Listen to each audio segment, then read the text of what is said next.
The lighting and the pyrotechnics creates a bit of theatre, but it's a reflection on this test match that it requires no orchestrated or artificial hype.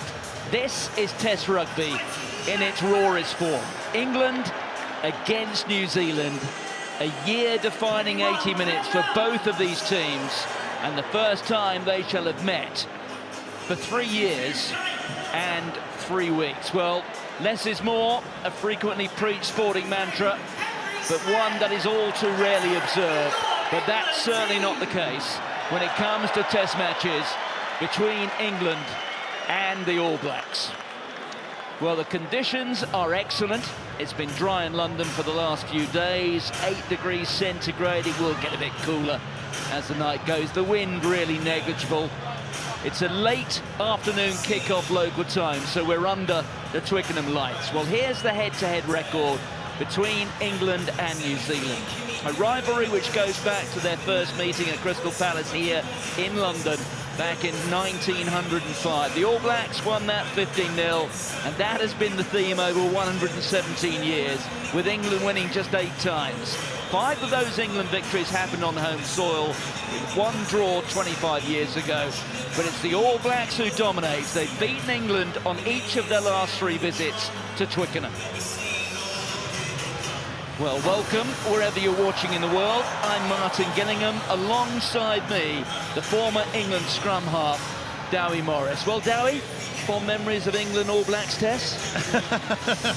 Yes, I'm on the wrong side, unfortunately, also for the Lions, but they are still the yardstick that you put yourself up against. They still are the side, even though they've been losing a few more games than normal. These are the guys you want to beat, but I can tell you from a New Zealand point of view, they want to come here and they want to party as well. Let's deal with New Zealand first. A team in transition, perhaps, but still a team that's winning. Without doubt, they've got 6 in a row, haven't they, recently coming into this. They're at the top of the stats on most things, rucks and line-outs and turnovers and tries and whatever. So, yeah, they haven't come here just to make up the numbers. They've come here to put a marker down and to get, to build now for the World Cup in France. Well, Eddie Jones said earlier this week that New Zealand are there for the taking. I wonder, might the England coach be forced to eat those words in about 2 hours' time? The 2 men at the front of their teams there, not necessarily the captain, but there is a reason for this. Owen Farrell and Brodie Retallick sharing the limelight. Test rugby's newest centurions. It's a special milestone on one of the biggest days of the rugby year.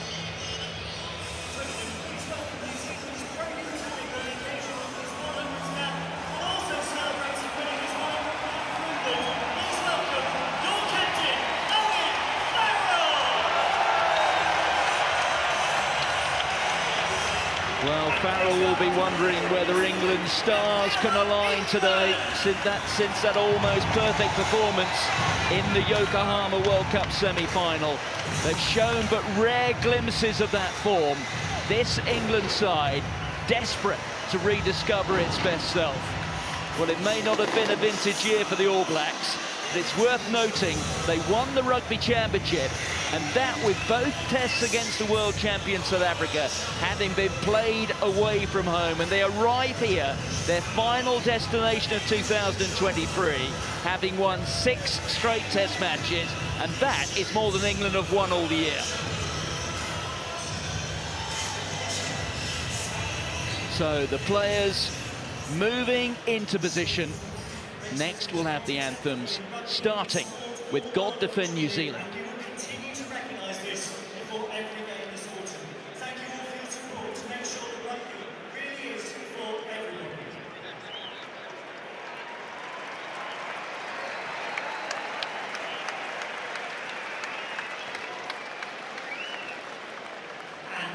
Brodie Retallick back after having served a 2-week suspension.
it's fair to say that after a Sunday of Argentina, a Saturday of Japan, things have been turned up a notch, at least, for the arrival of the All Blacks. Well, gladiatorial combat shall now meet sporting theatre.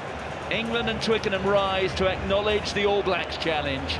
And those with a memory of these things will recall the V-shaped formation adopted by the men in white in Yokohama ahead of that World Cup semi-final. I wonder, what's the plan this time?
So the scripted formalities concluded. Here is the 23. Eddie Jones is selected for a test match that shall define England's year. After 2 tests at 6, Maro Itoje returns to the second row. The loose trio has an experimental look to it. Sam Simmons and Billy Vunipola, they both start. Mana Tuolangi, a thorn in New Zealand flesh in the past, is restored, as is Jack Noel, who missed out against Japan because of a stomach injury. Captain Owen Farrell earns his 100th cap for England. The All Blacks have a new centurion of their own. Brodie Retallick, absent against Wales and Scotland because of suspension, reaches 3 figures. Shannon Frizzell makes way for the great man, with Scott Barrett switching to the side of the scrum. It's a back line which almost picks itself. The smooth operator Aaron Smith is back at scrum half. There are 2 more Barretts, with Geordie posing a serious aerial threat from the midfield. Mark Talia, 2 tries on debut at Murrayfield. He gets another start. These are the replacements. England tight head Will Stewart is poised to make his first appearance of the series. New Zealand have Frizzell and TJ Perinara, who led that haka, among others, in reserve. So it's a full house at the home of England rugby. I must say, Dowie, this, for both teams, is their year in 80 minutes. You said it's gone up a notch. I actually said, wow, after those anthems. I wish the crowd here would listen and applaud the haka rather than drown it out. But anyway, that's by the by. This is a proper test match. And I tell you what, I cannot wait for this. Winner takes all. I think the electric meter's been whirling round. Are we going to see a whirlwind of a game? I think we will. That man in charge. And that man is Mathieu Reynal. Second straight weekend for him. He's been called off the bench. Last week it was in Dublin to replace the injured Jakob Paper. This time it's to deputise for Nick Berry, who's had to fly home to Australia. Brodie Retallick, raring to go. Owen Farrell.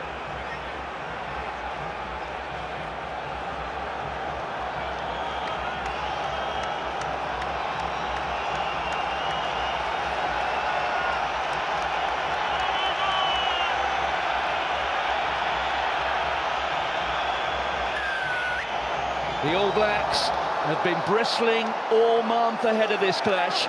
It's more than 3 years since that World Cup semi-final. A chance now to atone for the bitter blow that a near-perfect England performance landed squarely on the jaw of New Zealand sporting pride in Yokohama. And where better place to do it than at the home of England rugby? Twickenham could have sold out twice for this clash.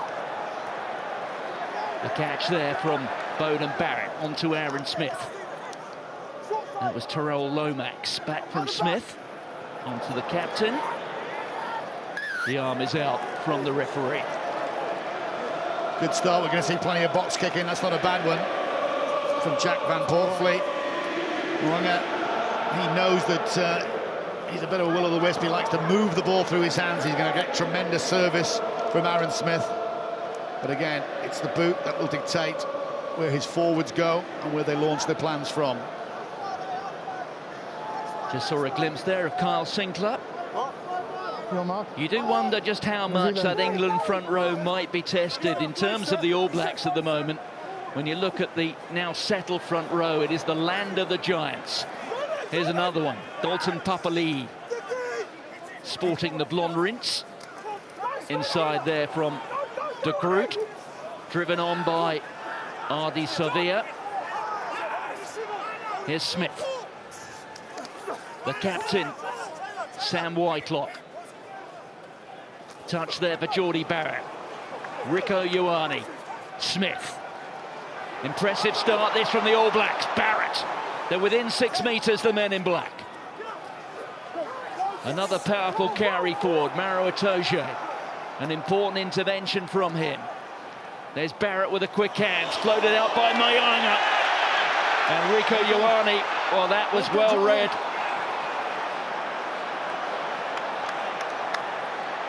Look at Jack van Poortvliet in pursuit. Here's Caleb Clark. He cut down by Tom Curry. New Zealand will have to start it again. Ioane going for the gap, but Van Poortvliet, his second tackle on Ioane in a couple of moments. The chip over the top, and that's comfortable for Geordie Barrett. Yeah, he didn't need to do that. Just keep the momentum up. New Zealand making a couple of handling errors. But again, Barrett, and that is Jordan Barrett wearing 12 inside centre. We can only dream of an inside, Barrett. You can only dream of an inside centre making a little breakdown there, but a couple of mistakes, and all of a sudden, England are up the other end. But the scrum half, Van Poortvliet there, just kicking the ball away when he didn't really need to do it. Just get it through the hands, give it to some forwards, and try and get some position that way. On the line, Black. The three Barrett brothers in this starting 15 for New Zealand. Oh, and in goes Papali'i, and it's a gift. And New Zealand have been handed 7 points in the 4th minute. What anticipation by the open side. Well, he's not too difficult to spot, but he certainly sneaked there under the England radar. Well, they say he's putting the captain Kane under pressure from his jackling and his all-round play, but that is an absolute gift in a sense. I think they've seen that on the training paddock. He's read that superbly well. That's another mistake from the scrum half. You do not give that pass. You do not give it. You can see him flying out the line totally legally, and there's no one on England can actually get within 10 metres of him. What a start from New Zealand.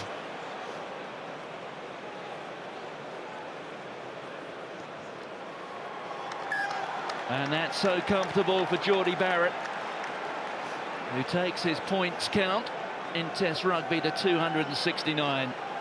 There's the peroxide blonde going under the sticks, but it was a gift there from the scrum half.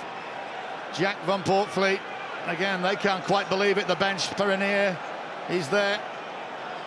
Just the perfect start to silence the crowd. We said the atmosphere was outstanding. It's gone a little bit quiet now. The restart from the England captain. One centurion to another, Brodie Retallick. Rising high. Early evening in the UK capital. A perfect night for rugby. Here's Aaron Smith.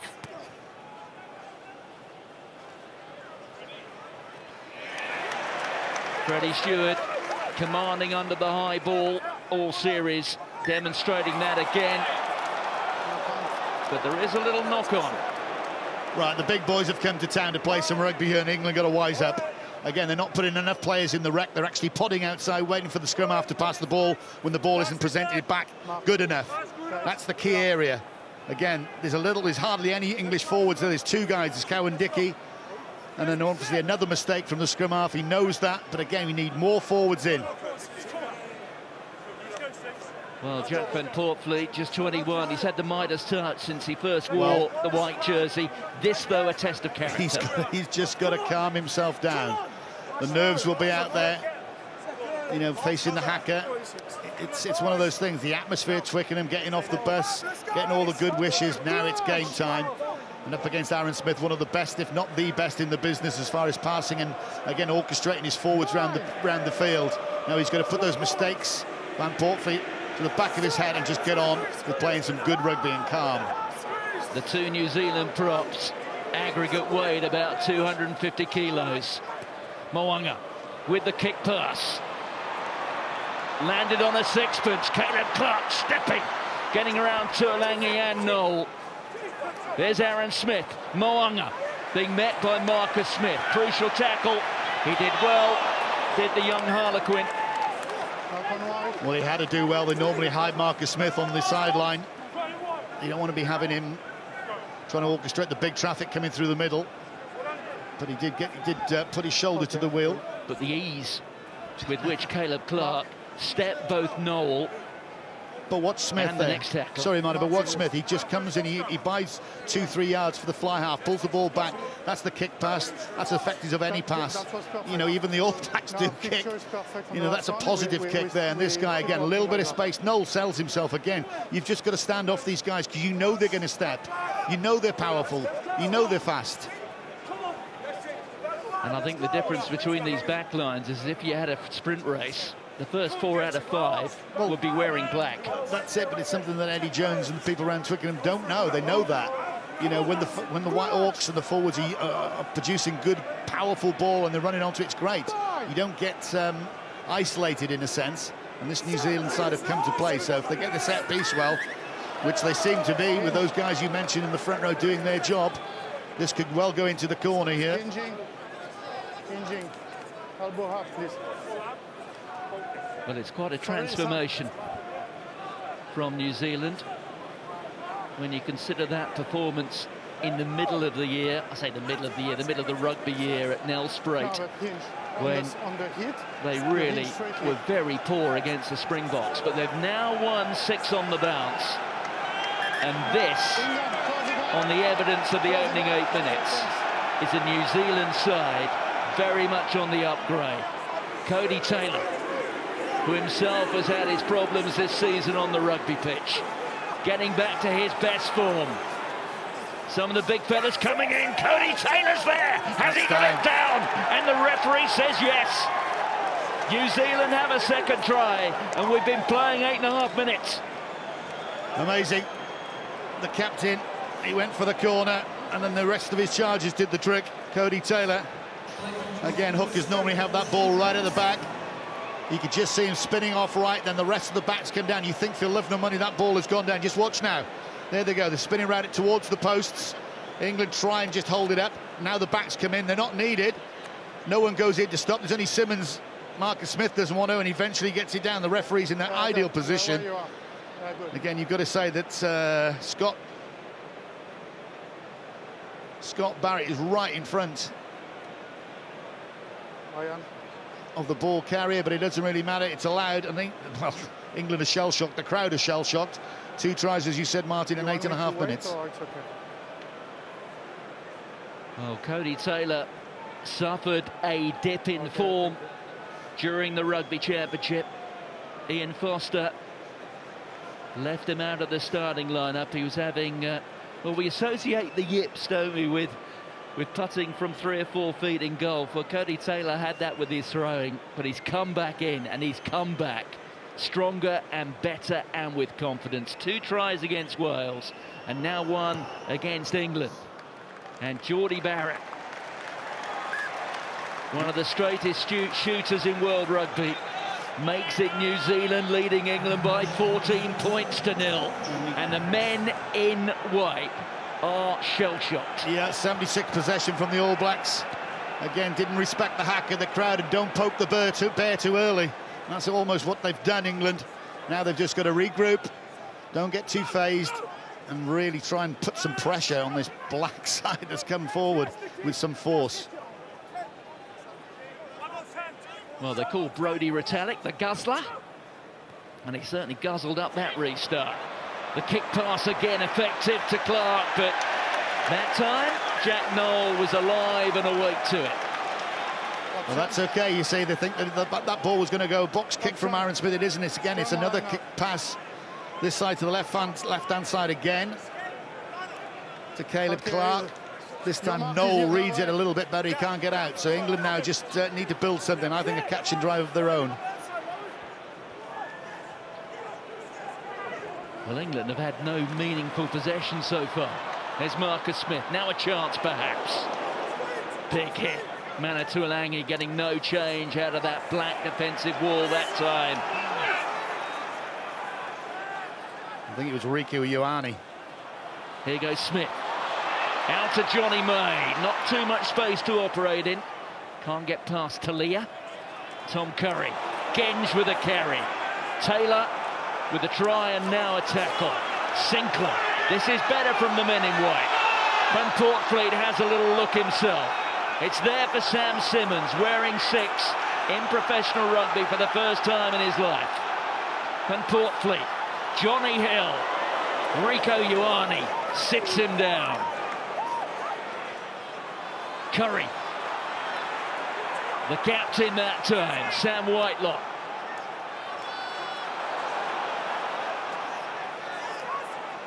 Well, England realise they can't afford to be cautious. They're 14 points down. This good, though. Can they make something? Tuolangi. England into the 13th phase. Sinclair. New Zealand have come offside.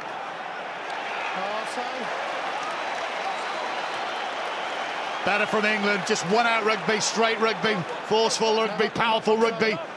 That's the response you wanted. Now, what's the response Farrell going to give him? Is he going to give 3? He's 100% this autumn. Or is he going to go and do what New Zealand did, catch and drive? I'd like to think the second. That's the boy. That's my boy in his 100th cap, making a firm decision there. Crowd, get the crowd on your side.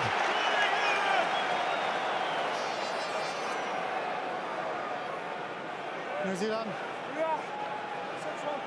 Well, it's something of a paradox, isn't it, with Owen Farrell? He rebels, he thrives, he covets the captaincy, but off the pitch, he's almost uncomfortable in the limelight.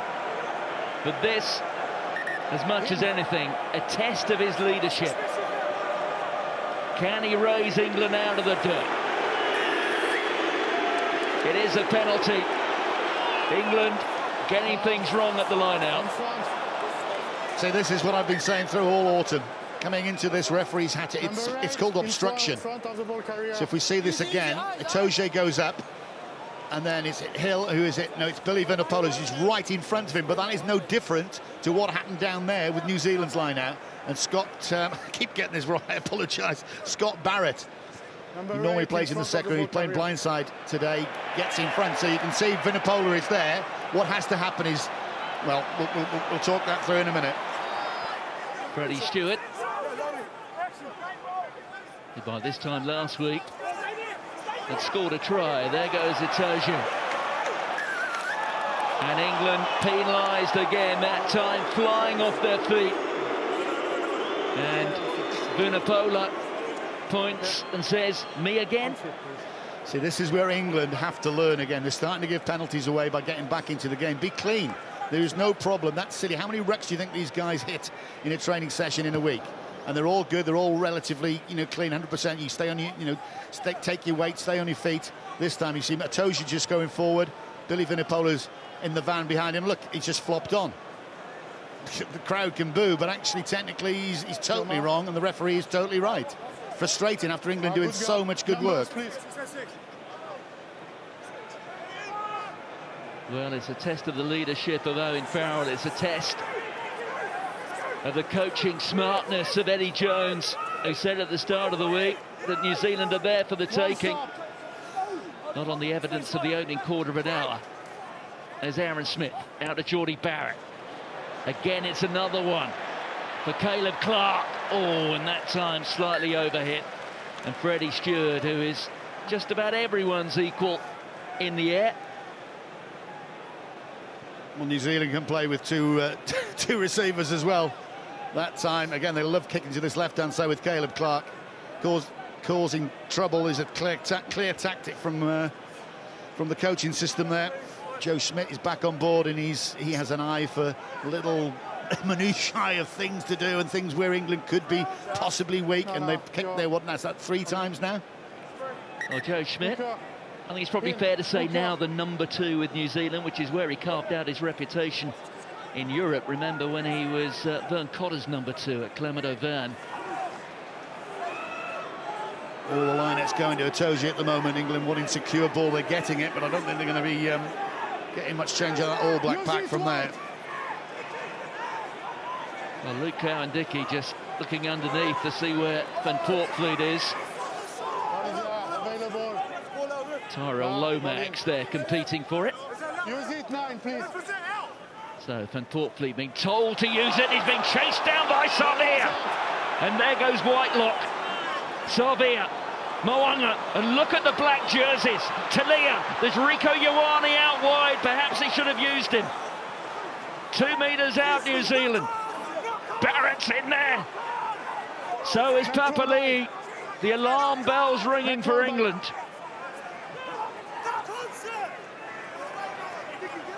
That time is Retallick. Aaron Smith, Cody Taylor, half through. It's still there for Aaron Smith. Now Rico Ioane, and they have a third. It is so easy for New Zealand. Well, Johnny May was screaming for a knock-on over in the far corner. I think the referee may want to have a look at something, but Ioane, again, from that range, he's already put in 2 bulldozing tackles. That's saying that he's lifted that ball. As soon as he lifts the ball, it's okay, it's fair game. He took his time doing that. You think this ball should have gone. And now, somewhere around there, well, we're not going to see that from that replay. We will listen in. Potential neck roll by Black on the rack, close to the touchline, please. Yes. Yeah. Well, Brian is Brian McNeice, the television match official, who you can also hear there. So there is a chance of a reprieve for England. The 2 assistants you can see there, Nico Amushakeli on the right, on the left, or on the right now, Damon Murphy of Australia, all staring up at the big screen. The most of Twickenham, obviously there's quite a few New Zealand supporters here are looking at that board and they don't want it to stay 19-0. It's around about now. This one's Geordie Barrett coming in. The crowd are going to appeal for it, but again, we go from here. Yes, Matthew. Farrell's over it there. I see on the screen the number 15 Black put his arm around the neck. Is a clear neck roll. So I will disallow the try and come back to the initial infringement. Penalty kick for England, 5 meters from the England. Yeah, it's number 13 Black. Well, the try won't stand, not because of a knock-on, but you may well have heard it there, the neck roll. So at last, something has gone England's way, but when you consider that it's a try being chalked off, if you like, that's how bad things have been for England in this opening quarter. Well, it's just the devastating ball-carrying power of the All Blacks, whether it's a prop, a second row, a back row, a centre, or forward. They're just denting England all over the place. Just getting through them and making yards rather than this big dominant white wall that we're so used to.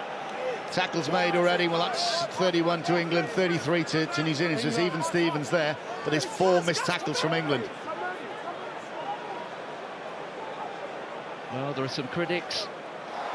Oh, that was quick and sharp between Cowan-Dickie and Curry. Here is Van Poortvliet, who's had a wretched start to this Test match.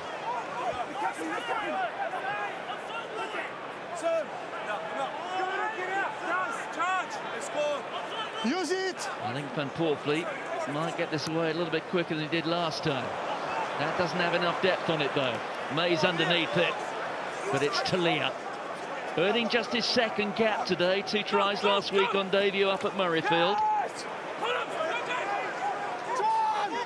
14 points to 0. 18 minutes gone at the home of England rugby.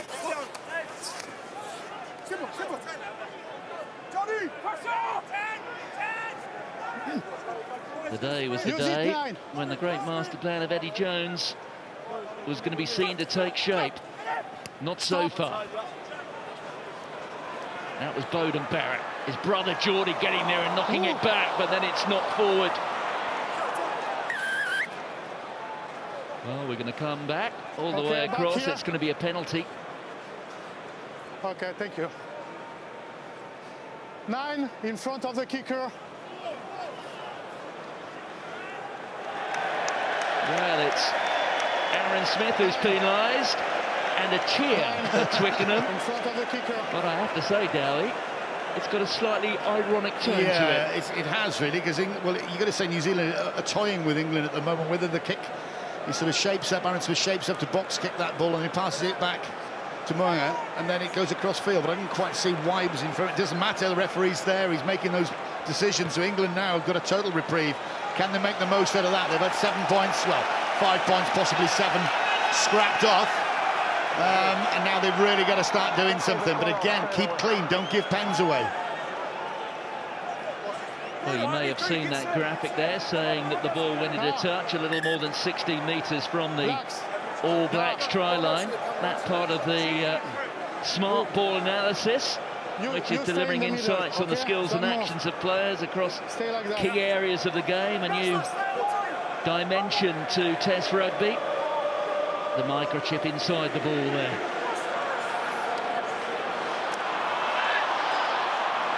Powerful carry. There goes Vunipola. The back row working well together. This time it's Kyle Sinclair. Maro Itoje tries to power his way on. For the second time, England within touching distance of the try line, but it has been spilled forward. And New Zealand with an advantage here, playing with real elan and style. A tackle there from Luke Cowan, Dickey. Oh, that's a horrible pass from Moanga. And Manatualangi just trying to side-foot it onto Jack Knoll, but getting hold of a bit too much of it. Richie Moanga, a rare error from the fly half. They're entertaining the crowd for the very pricey tickets that people are paying. But I tell you what, Manatualangi won't get pitching our beloved Nottingham Forest with foot skills like that. He could have lifted that ball into Knoll's hands, but that's the turnover. That was England's chance. Did Johnny May take that? Moanga, you can see, you know, they're trying to con England. All right, we're going to go for the box. Oh, we're going to move the ball. No, we're not. Would he get in the Nottingham Forest side? He might do at the moment. They're 3 from bottom in the Premier League. But again, going back, we joke obviously, but going back, England had a great opportunity there underneath the posts almost. They lose the ball. That's where, again, the All Blacks are so good. They just bide the time. They wait to pounce. And this guy that Manporfley will find out a lot about himself today. He's just got to calm down. He's made a few mistakes. You'll know that will be in the back of his mind, but he can turn that all around now. 9 has to be controlled, has to be focused.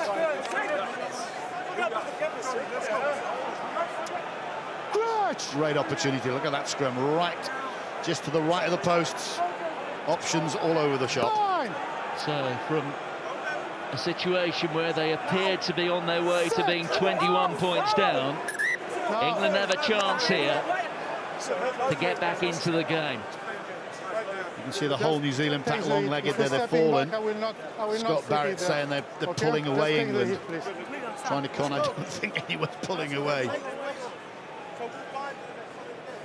That is Ethan de Groot, the Highlander.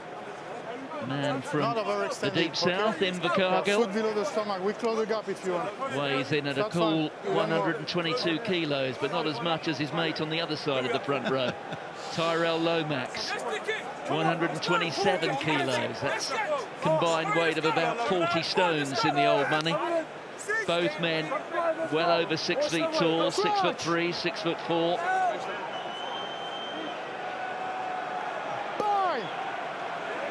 De Groot on this side, up against Kyle Sinclair. Good solid scrum though from England. What a way to earn a living. Penalty advantage. Here's Marcus Smith on there to Freddie Stewart. We're going to come back for the penalty. Now, what do they do? A couple of moments ago, they went to the corner. Tight head, knee on the ground. Well, the penalty going against Lomax, so that is one for Ellis Gench. There he is. Well, Owen Farrell this time decides it's time to get some points on the board. I think they're just trying to take the fizz out of the game, really, because the All Blacks are trying to run or dance from anywhere on the pitch. Again, that's even Stevens, that's parity.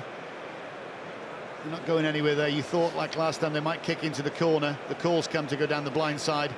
Nothing came of it. So they'll just take three, calm things down, bring the game to a 9-pointer. So 11-pointer, so that's 2 converted tries, but there's plenty of time. It's only in 24 minutes. New Zealand has started amazingly well.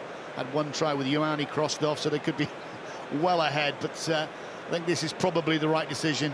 Mr. 100% on his 100th cap. Yes, 14 kicks from 14. That this month.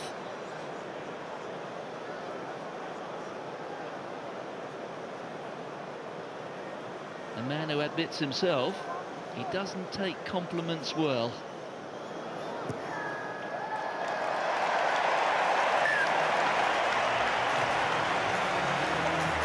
Well, in England, he's very much the perfect professional.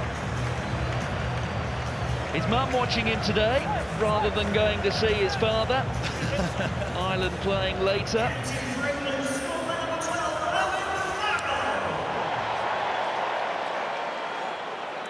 Johnny Hill takes it clean.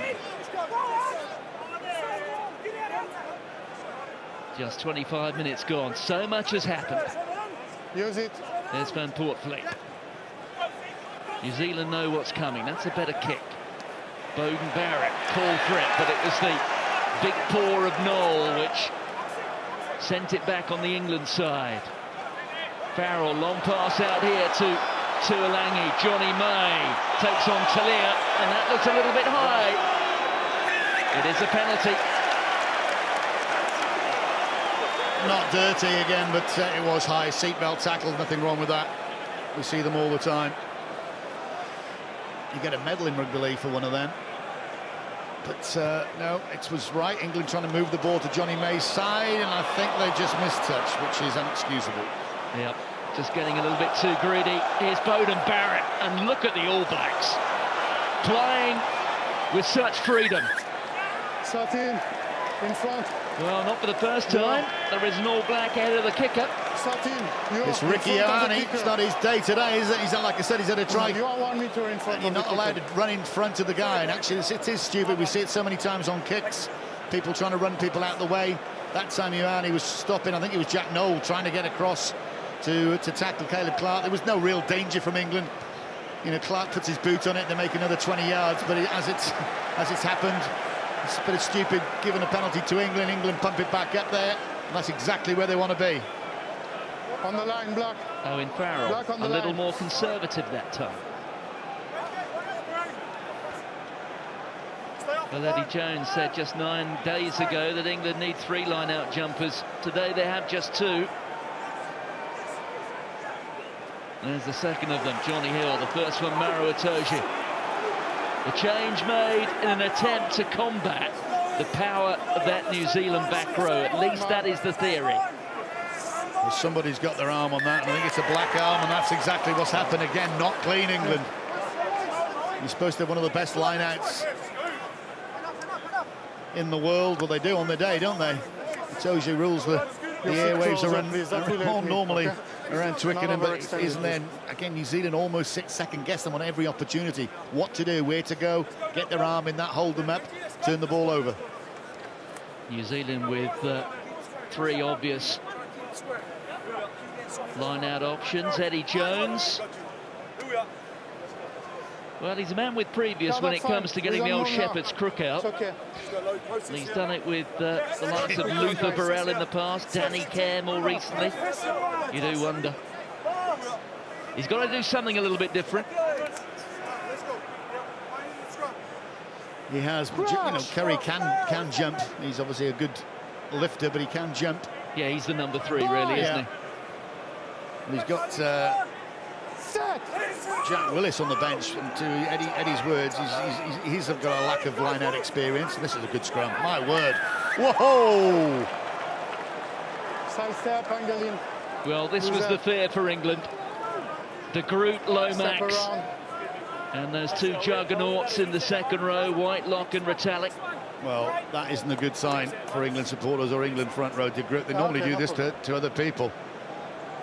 And there's the ball being fed into the number 8's feet, and all of a sudden they get a bit of purchase on this fantastic Twickenham surface now, and they've gone. They've got a penalty. They've gone up 25, 30 metres.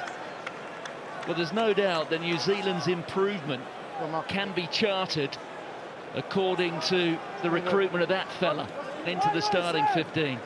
Tyrell Lomax was actually once in the Australia under-20 squad because he was born in Canberra and played his early rugby for the Brumbies, but well, Cody Taylor, won't quite say the yips are back, but The last one. that a bit out of his previous catalogue from a month or two ago. Scrum. Again, Time off. uncharacteristic mistake, but England will take it. Bit of running repairs there. I was watching the physio, was all over Billy Vunipola before the game, trying to do some work on his knee.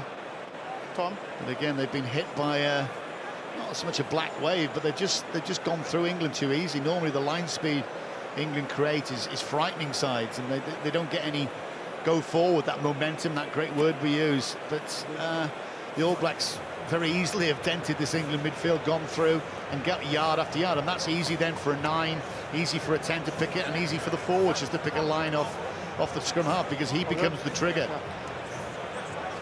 So England just regrouping. You can see Richard Cockrell's on there. He's just calming things down. This is the way England have to play, unfortunately, because again, we don't frighten people in the backs. These guys up front have got to do the job first. Time back on.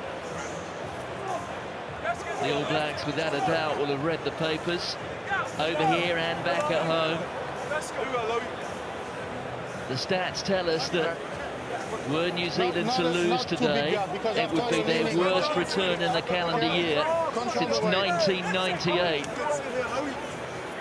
And that, apart from one or two other things, has certainly inspired them in this opening half hour. There is Scott Barrett. 1/3 of the Taranaki triumvirate. Scott, Geordie and Bowden. Well, this is the scrum now for me. So guys, been a total expert, obviously, been an scrum half. Then you don't control the weight, you lean on him. The referee is giving the orders, but again, if New Zealand your foot closer, were to win this or to gain a penalty, that would really put that doubt in the referee's head. That's the side in black are dominant. I mentioned there the Taranaki triumvirate. That's where the Barretts are from. New Plymouth up in the North Island of New Zealand. Did you know between them they got more than 1,000 test points? That's quite a number, isn't it? I do know, Martin. Yeah, Dan Carter, top of the list when it comes to New Zealand with 1,598. Dan Carter, who's here actually working for British television. The second top scorer, another one who's around, Andrew Mertens. There goes Billy Vunipola with a carry, taken down by Scotty Barrett. Again, sorry, Marty, but again, they're under so much pressure. When Billy Vunipola comes up there, no one really is standing up to take the second clatter. Richie Mo'unga and Carl Sinclair just having a smile and a brief chat. Caleb Clark on the Bowden Barrett. And again, look the way this team are playing. Rieko Ioane onto Geordie Barrett. Talia, a chance to run. Look at the support here. Oh, the hands there of Rieko Ioane letting them down. But they are playing with such ambition, are New Zealand.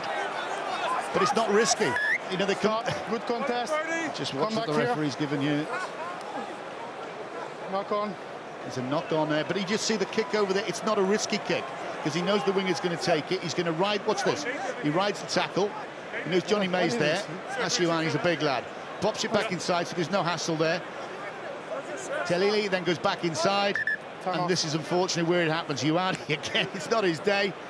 Barrett can't believe it, and England now want to scamper and attack. Unfortunately, they can't. But it's just great play. It's stretching England as well. So all of a sudden, no one's safe wherever they're standing on the field. New Zealand can find a way. Okay. That really is a super mullet, isn't it? Here is the mark. What a player, Rieko Ioane. 59th cap today, still just 25, 32 test tries. And bear in mind, this New Zealand side has come to Europe without Will Jordan. Now, Will Jordan, relatively new to test rugby, but his strike rate is phenomenal. 21 test matches, 21 test tries. They just find them, mate. There's trees somewhere. They're just hanging off. But yeah, they do have these incredible players, but you've got to admire the way that New Zealand reinvent themselves almost every time, because everybody wants to beat them. Everybody gets up for beating New Zealand. They know that, they think they know the way they play, then all of a sudden, boom, they've just changed one little bit. Like how many crossfield kick passes? That 4 or 5 we've seen, stretching England all over the place. No. Don't buy on his shoulder, longer bind, okay? And you don't push him, okay?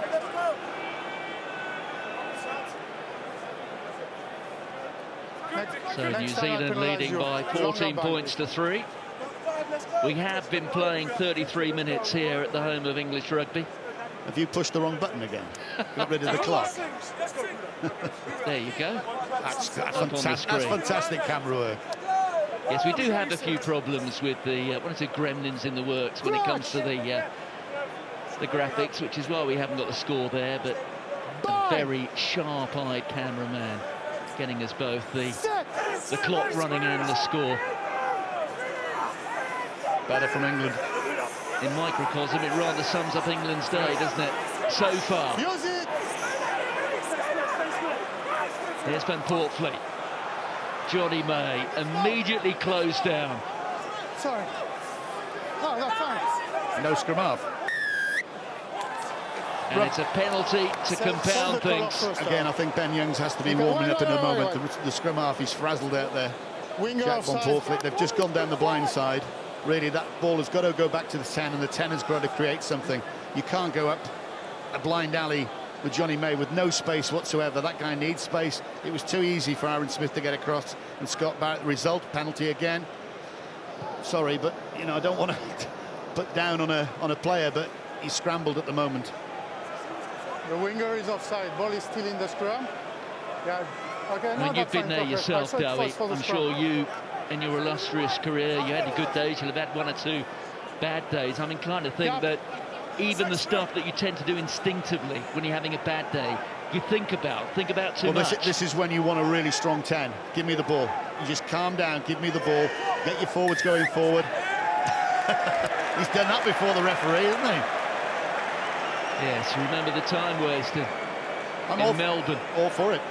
Which some would say rather handed the Bledisloe Cup to New Zealand. Mathieu Reynal penalising Bernard Foley for wasting time. Geordie Barrett getting the try.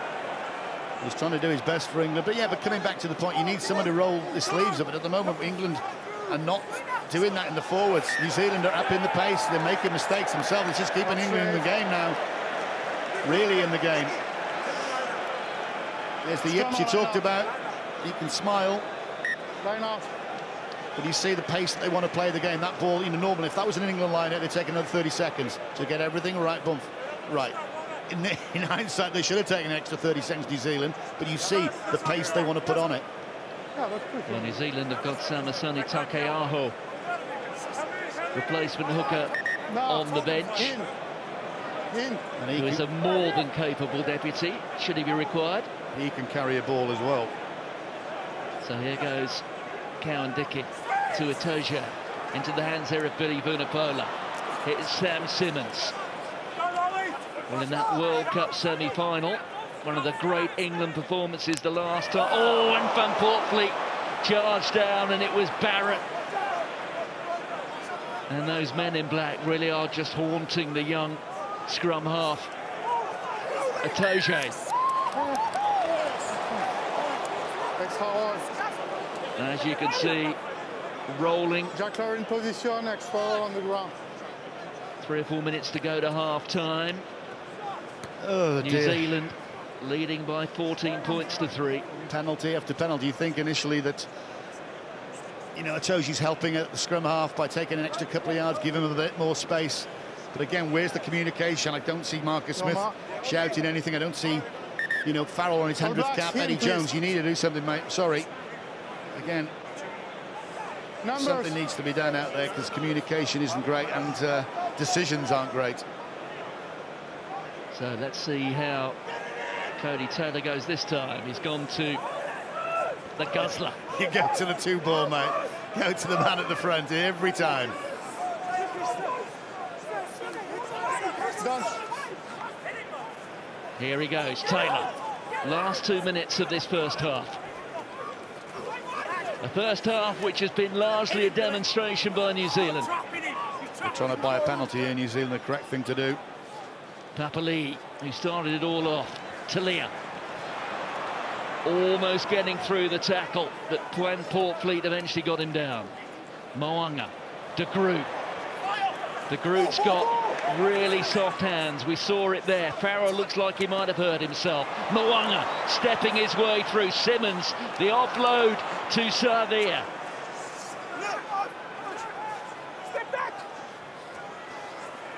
There's Bowden Barrett. Sinclair holding him up. It's there for Aaron Smith. Retallick again. A little bit of the fizz has gone out of the New Zealand attack. Time to rebuild, but they can do it inside the England 22. Mo'unga. There is Mo'unga still on his feet, still going. Taken on by Taylor. Another metre made. The arm out from the French referee. Look at the black jerseys working their way right. Talia. Smith. Whitelock, the captain. Genge just throwing himself in. Here's Barrett. It's the last 30 seconds of the half, but remember, the referee is playing an advantage. That's Geordie Barrett.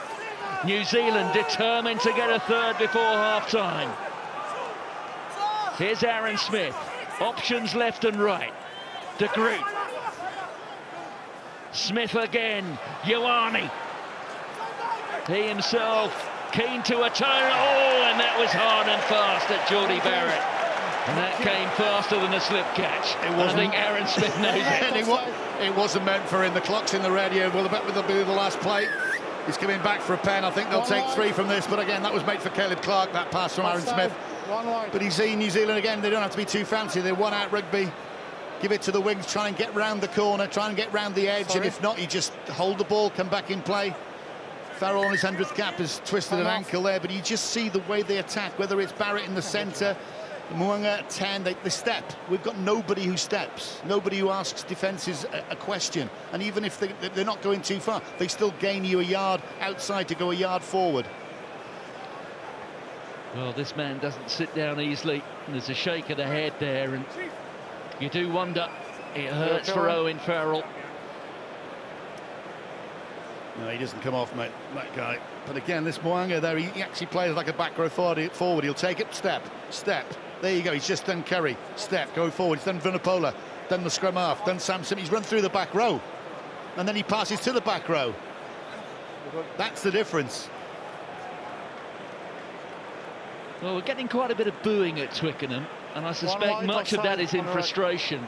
And it hasn't been a complete 40-minute performance, but some of the rugby we've seen at Twickenham over the course of the opening half here has been the best rugby we've seen all year. Mate, again, because everybody wants to beat the All Blacks. This is the right decision. So they're going for 3. This will be the last play of the second half. But again, you've stretched England, not only physically across the field, but mentally is where they're coming at. What they're doing. They've got I just said they've got a 10 that steps like a back row. You've got a back row scoring from the halfway line all the way in. You've got second rows, pirouetting around, and they just. But to them, it's doing nothing different. It's just the way we play, and we've tweaked a few things. Congratulations to him so far. Still got 40 minutes to go, a long way. But at the moment, there's just one side in town.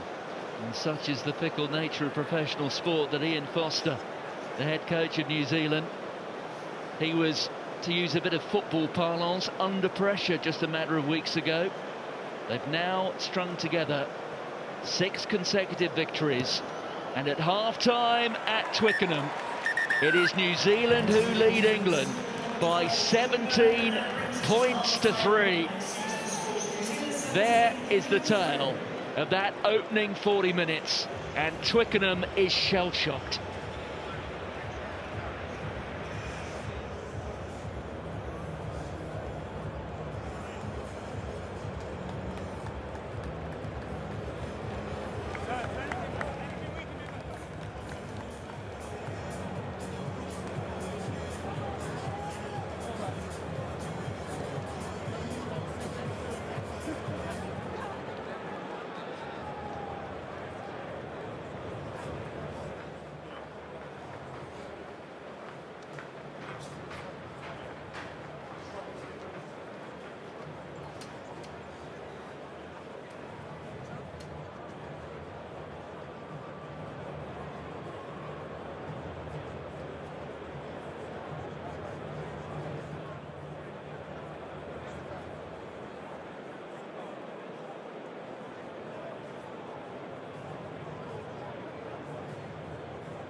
Well, despite that ankle injury, Owen Farrell is out there.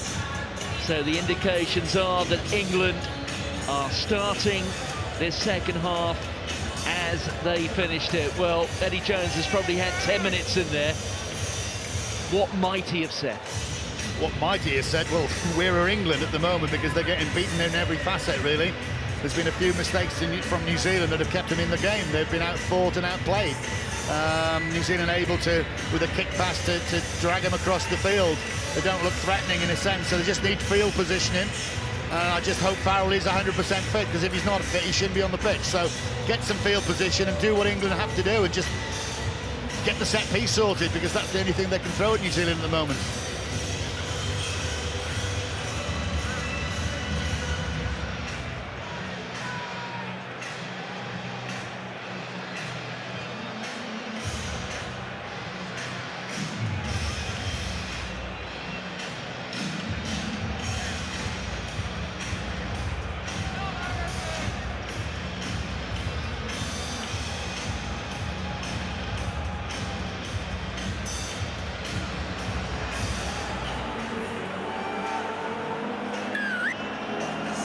Well, these two teams, since 2008, have played for the Hillary Shield, named after Sir Edmund Hillary, the great Kiwi mountaineer, the first man to scale Everest.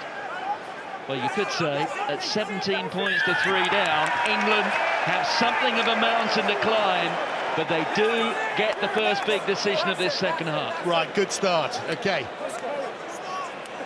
Looks like New Zealand have gone off their feet. It doesn't really matter. If you're an England supporter, you just kick this over. That's what I'd be doing. If they're going to pump it in the air, I'm sure they'll go for the pitch, to go for the kick. Yeah, just flop it on the ball. Again, New Zealand a little bit lax coming out of that changing room. Not got their heads on, maybe thinking the game's won. Well, it's never won here at Twickenham at 17-3. England should make this another 3 points. Marcus Smith is taking the kick, so that would suggest that Farrell isn't right. So if he ain't right, I don't know why he's out there. Because if I'm an all-black player, I've got a situation that I'd be running at him all afternoon.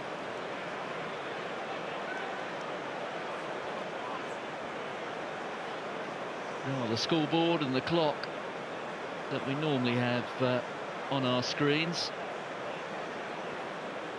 has had the same sort of problems that England had in that opening 40 minutes, and we still have yet to get it back. But a chance for Marcus Smith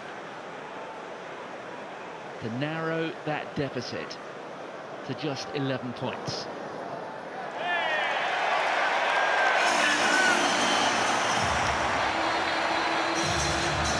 There you go. That should be reading 6-17.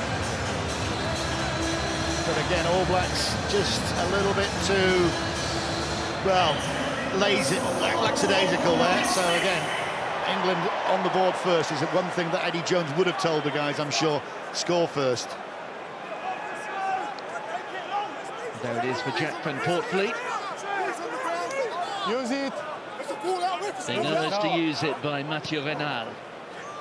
That's one for Jack Noel to get after, who competed for it well, allowing Simmons to grab it, and then New Zealand to Ardie Savea coming offside. That's exactly, again, what I've just said about just try and turn it round. 42 minutes, 2 minutes 40 gone in the second half, 2 penalties. And it's not so much the penalties. Yes, they got 3 points off the one. It's where they are. They'll pump this now another 40 metres down there. They piggyback a penalty. Get down there and again come away with points. And all of a sudden, in the first 5 minutes of the second half, it's a totally different scene. Hopefully. Get the crowd again going. Better box tick from the Leicester lad. Better. Great chase from Noel. Simmons is there. That's what you want. These guys going up, kick to compete. That's brilliant from Noel. And then the back row are there again in tandem. So Cowan Dickey didn't quite work out, but it has in the end, and that was a bit high there from Geordie Barrett. Sinclair feeds the ball on to his Bristolian mate, Ellis Genge. Smith holds it up, and through goes Tuolangi, and Tuolangi had Stewart alongside him. 2 metres out. Can England make it count? The carry from Sinclair. The defence resolute from the men in black.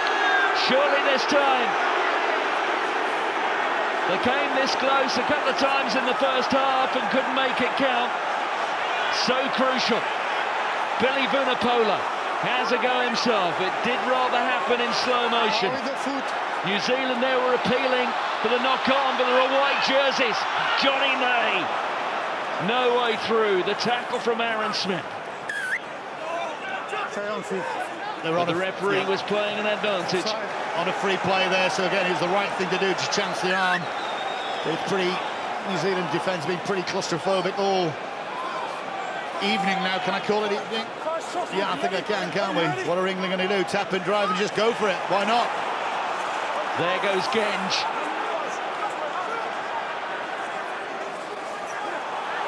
Another good body position. But the All Blacks defence, Itoje just held up.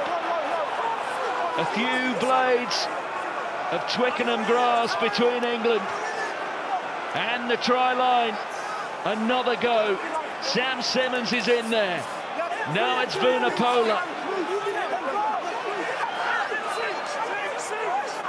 They're queuing up. Itoje is there, so too Tuolangi. Tuolangi has been such a menace against New Zealand in the past. 80,000 in Twickenham are trying to force that ball over the try line, but it's a penalty which goes against the men in white. Again, he's been quick on that, but Manu Tuolangi gets involved.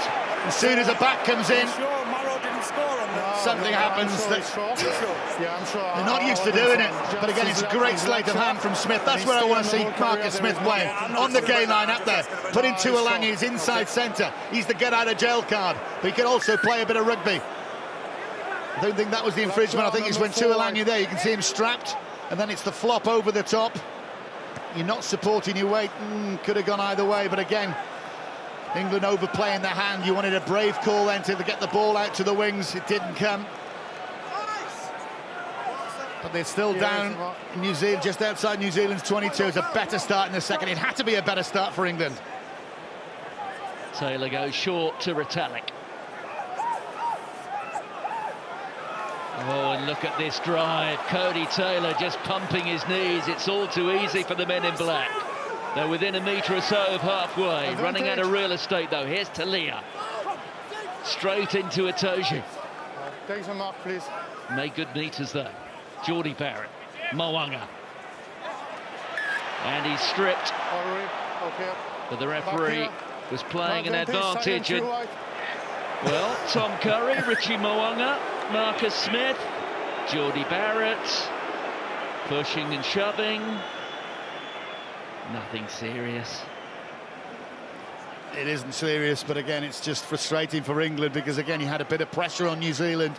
They were the ones giving the penalties away.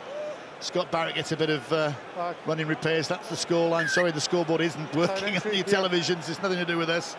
We have paid, put the 50p in the meter. I know things are getting tight over here, but to go back to the point, it was a free play for New Zealand. Oh, and that's a shocker.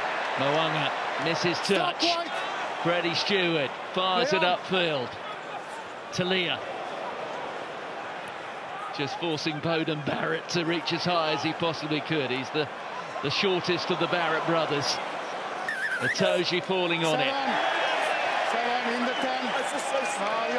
Dalton Papali'i was within that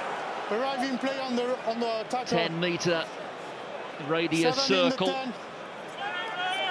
He had to retreat, which is why there's the penalty. It's offside. Well, England get away with it, don't they? They gave a penalty, a stupid penalty from a fantastic catch and drive from New Zealand. They marched, what, 20 metres, 25 metres up there, and then to exacerbate it, they gave a penalty away. But again, Mo'unga couldn't make touch, hence they're back now just outside the New Zealand 22. But New Zealand giving away 3 penalties to England's 1 penalty so far this half. Thank you, guys. Wouldn't say the tide is turning, but it's lapping up against the wall a little bit. England just pointing out to the referee, Mathieu Venal, that Jack Van Poortvliet, their scrum half, is just getting a bit of attention to his hand. Well, the critics of England, in terms of selection, will point to that line break. Marcus Smith to Mana Tuolangi. Some would say that should be the 10-12 combination. In people's eyes, I always say, if Farrell's going to play, in Eddie Jones's eyes, he is going to play. He's got to be at 10. If not, he doesn't play, as far as I'm concerned. You put Smith at 12, put Smith at 10, you put Tuolangi at 12. The carry from Simmons. Here's Van Poortvliet. That goes astray. Well picked up on the half volley. Here's Tuolangi.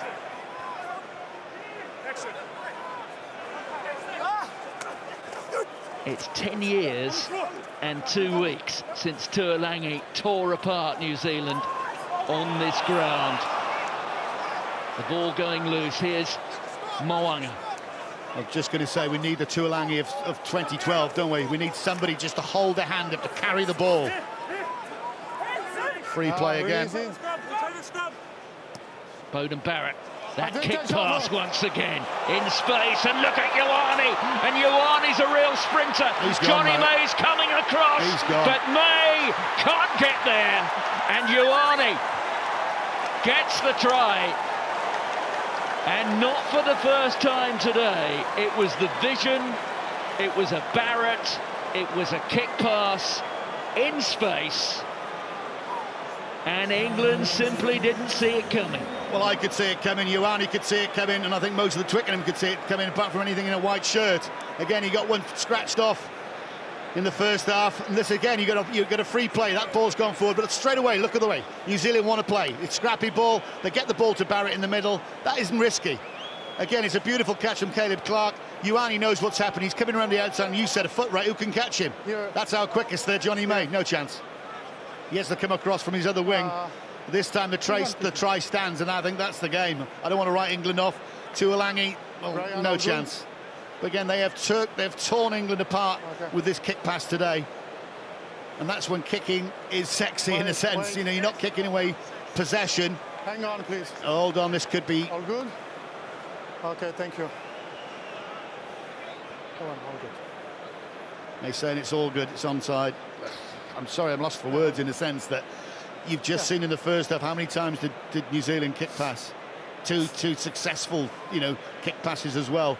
And then they've done it again, off scrappy ball, and we just sort of twiddle our thumbs a bit and, you know, hands in pockets. Geordie Barrett. Oh dear, bit of a snap hook. One of the few errors. We got our graphics back as well, look at that. New Zealand leading by 22 points to 6. Well, New Zealand on this tour may not have Will Jordan, 21 tries from 21 test matches, but that is try number 33 for Rieko Ioane on the occasion of his 59th cap. But he also steps, he also takes it up, and he also can finish a try from, what, 80 metres? We've got people that can do that, we just don't get them selected. The restart guzzled by Retallick. Stay back. Half an hour to go, still plenty of time on the clock. Stay back. Aaron Smith. Stewart has called for it. Imperious in the air. Van Poortvliet, Vunipola, Marcus Smith. That looked perhaps a little bit high on Sam Simmons from Whitelock. There goes Marcus Smith. On the cusp of that New Zealand 22, but look at the black jerseys in defence. There's barely a shaft of light between any of them. That's knocked on. Farrell, Cowan-Dickey took that nicely. Good running line, then the ball is spilt. The referee's arm is out again. It's on the arm. Right, we haven't got an impact to come off the bench, but poor old Van Poortvliet is having an absolute shocker out there. I think there was a knock-on before. England are trying desperately to get quick ball, but it isn't happening. As soon as you pick and lift it, you can go at the arm, there's no problem. He's come from the right side. Retallick, he's come there from the gate, he's through, there's no one really forwards clearing people out the way. Farrell puts a lovely ball across. Cowan-Dickey takes it. And then that's what happens. So much good. And there he is. There's the substitution. While you're watching this, England making a couple of changes. Jack van Poortvliet goes off, replaced by his Leicester teammate Ben Youngs. Ben Youngs coming on to make his 120th appearance, and Mana Tuolangi is being replaced. And on comes Henry Slade. That's an interesting call. Well, you need to, well, if Tuolangi's injured, he's got to go off. Farrell, we know, has got an injury because he was down before half-time. We need someone to break down the door here. Tuolangi would do it. So he's obviously seriously injured. Or he's run out of gas. Slade, I have no problem. He can play 10, 12, 13. He should be there. He can turn people. He can step people. And we're going to need some of his brilliance now with 30. Well, what we got? 27 minutes to go.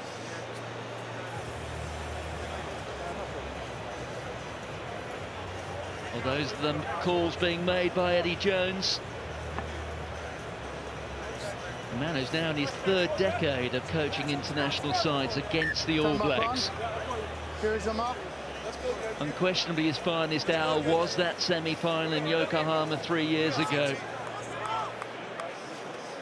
But at the moment, they were faultless. The script is rather a different one. Oh, it is. They were faultless. Absolutely, it's the best performance I have ever seen England play. That's my personal view, and I think it was outstanding. They couldn't replicate it for the final, but that's by the by. But this is an education for England today. It should be an education. I know the game's not gone, but are England can come back? I certainly hope they come back and they show a bit of fight.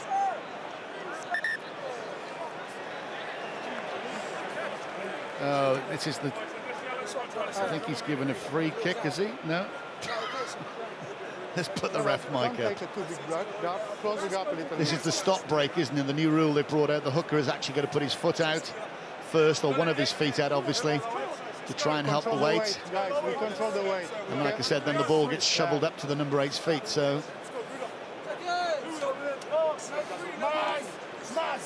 Well, since that shock defeat at home by Argentina in the Rugby Championship, New Zealand, well, they responded by putting 50 on Argentina the week after that defeat. And since then, they've won twice against Australia. They've beaten Japan. They've beaten Wales. They've beaten Scotland.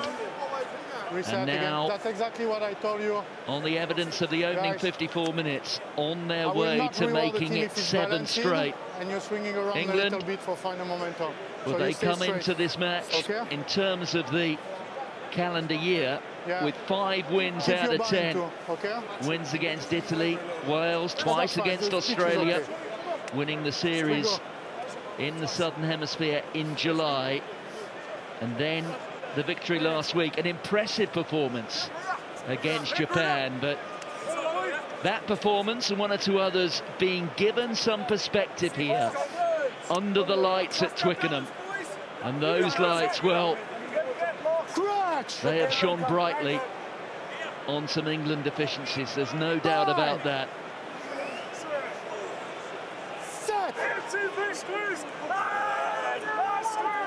Aaron Smith with the pudding, being controlled by Savia. Here's Mo'unga. Rico Ioane was alongside him.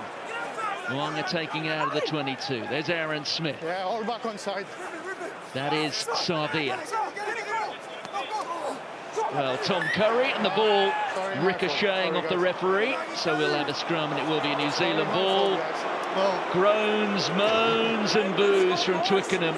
But they're out of frustration. But their team are being outplayed. Yeah, at least Tom Curry's doing something about it. As New Zealand are harassing Van Poortvliet when he was on, Ben Youngs is on now. He's doing exactly the same.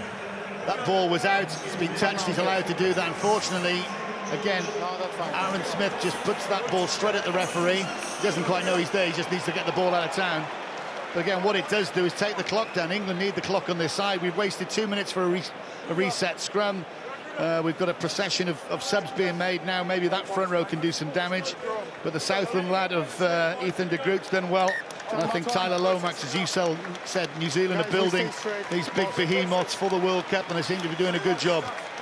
Let's see what these lads can do. South Africa call it the bomb squad. I don't know what's ours called. Well, we shall see, I guess. 3 pristine white jerseys in that England front row. Bye. Well, Eddie Jones like to call them the finishers, don't they? Well, we'll see. Smith with the put-in. The front rows crash to the turf. Mo'unga kicks into space. Well covered by Freddie Stewart. Away, White. That's gone very high. Bowden Barrett has called for it. Great step from Barrett. Here's Mo'unga. Inside ball. Rico Ioane. Itoje just about got him. Off it now. There's Aaron Smith. De Groot. That was a bit loose. There's Geordie Barrett. Floating the pass out. Talia. He's got Ardi Sevilla alongside him. The captain Whitelock.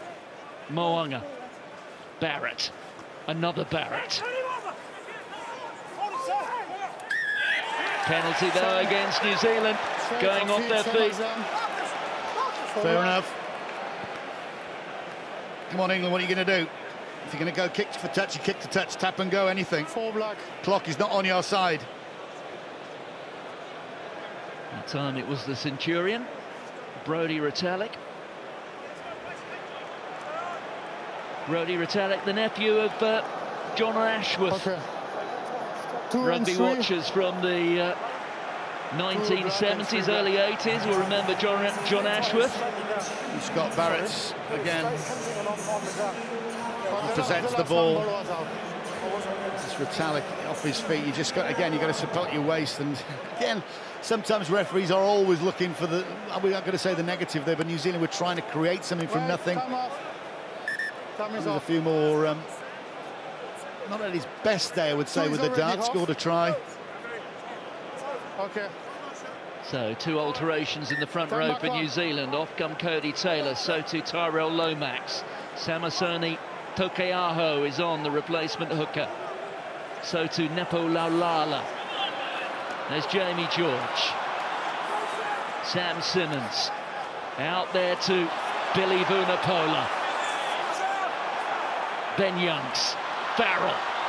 Henry Slade just coming close to his shoulder. England testing that All Blacks defence again. And once again, it is the defence that wins the day. He's okay, first guy.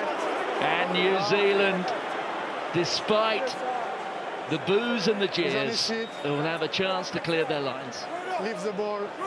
Again, it's easy to say have cool heads when you're trying to get yourself back in a game. This is a good move. We've seen that many times. Jamie George acting as a sweeping scrum half almost. That's good play there. I keep calling Nick Young's his father. Ben Young's there. Again, getting the ball away a bit quicker than Van Perth Portfleet had done. But again, it comes to nothing. The brakes get put on and they just over-commit. There's Curry taking the ball, but he wants to do something. There's Maka Vunipola there. He's over the ball. They've got not enough people. Again, it's riding that tackle, absorbing the tackle, and then going down on the floor and trying to get your support men with you. Takeaho finds his captain. There he is wearing 16, the chief.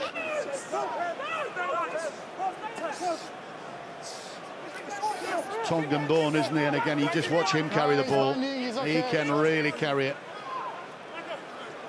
Yes, already a try scorer over the course of the last fortnight. Takeaho. Stewart forces Johnny May to reach as high as he can, and now May, for the first time in a couple of weeks, is away and running. But what a tackle that was from Caleb Clark. England penalised again. Again, because you're running away from your support. You mentioned a fantastic covering tackle, scampering tackle from Clark. Johnny May, the first time he's had the ball in his hands. Again, he nearly went through his hands there, but he step. For once, the All Black defence can't get up. Put pressure on. It's a superb tackle. He's still held. You've got to release it straight away. Yeah, we see him going 50-50s. But again, it's that technical thing that England have fall prey to. And you've got to say New Zealand as well on occasions, but they've just had much more of the ball in good areas of the field. And they worked superbly well, didn't they, as a back three, almost like a pendulum. The All Black two wingers and fullback. And Mo'unga is acting like a back row 40. Hey, well. The turnover there from Mark Talia. earning just his second cap. 2 tries last week, and that has gone against the throw of Takeaho. Not much has gone wrong for the All Blacks today, but they've had a few wobbles in the lineup. Well, that's 3 for Taylor, 1 for him now. Use it, please. Takeaho. So that's 4 in total lost balls in the lineup. There's Talia under the high ball. Certainly takes some knocking down, doesn't he? Retallick on the head of Bowden Barrett. Mwanga at speed, being spun around by Owen Farrell. There's Aaron Smith. Sam Whitelock, the man from a family of dairy farmers on the North Island. Also from a family of 3 All Blacks. Use it, 9. Here's Aaron Smith. You might just have heard there, look out for that crossfield. We've seen a lot of that today. Freddie Stewart just trying to get between the bodies to get underneath it. It's gone into the hands of Will Stewart. A contest rugby. Tom Curry floats it out. Well picked up on the half volley by Henry Slade. The last 18 minutes of the match. Advantage. Referee playing an advantage. The All Blacks have been penalised, and then it flies forward, ricocheting off Freddie Stewart, but it is a penalty. Free play, we'll get the ball, come on, let's go England. 18 minutes to go. The penalty count is actually quite similar I've between the been two watching teams, 11 each.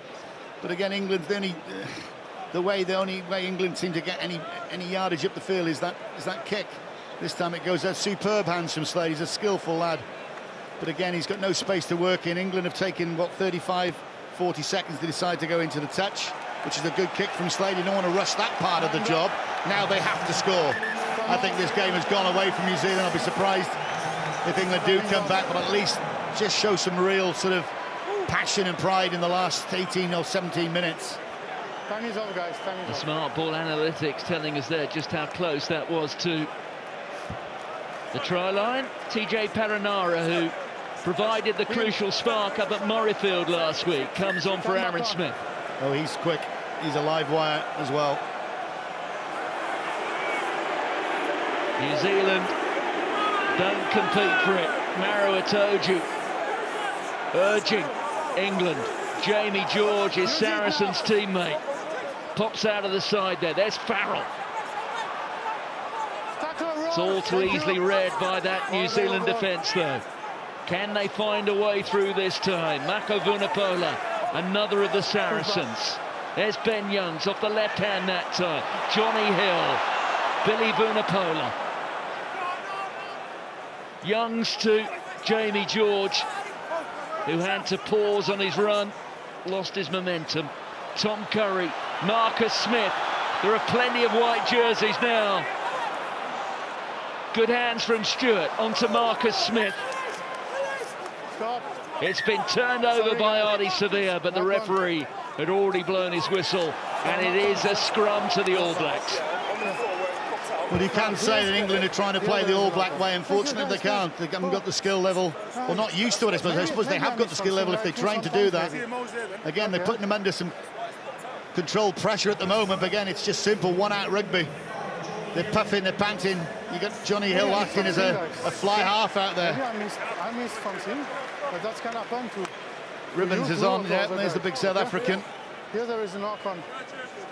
Yes, David Ribbons, born and raised in Somerset West. 40 minutes or so along the motorway from Cape Town. But now very much a man in white. Made his debut last week. But you almost feel from this position that the Kiwis are thinking something out. Paranara's on, it doesn't matter whether he's on or Smith or whoever. They're just thinking, right, how are we going to get out of here? Or actually, how are we going to get a chance of scoring from here? You probably just box kick it now, I said that. Well, you rather suspect the reporters from the British press will be sharpening their pencils about now. Okay, on the bind, please. So, yeah. So control the weight. Jack Willis, currently unattached in terms of clubs. That Yeah, your feet closer. A reflection of where things have been going in recent weeks in English club rugby. Both Worcester and Wasps going out of business. Jack Willis, we understand, will be signing up with a French club in the top 14 fairly shortly. You'll have a pretty quick back row. If Vunipola goes down, that's Billy Vunipola goes off. You've got the kamikaze twin Simmons and Curry, and if Willis is there, that's a pretty good scrum again from the All Blacks. Perenara back to Moanga. Moanga playing with so much time. The exit getting within a few metres of halfway. Time off. Stops. So the change is being made, both sides. Scott Barrett goes off, Shannon Frizzell is on wearing 19, and Jack Willis is also on.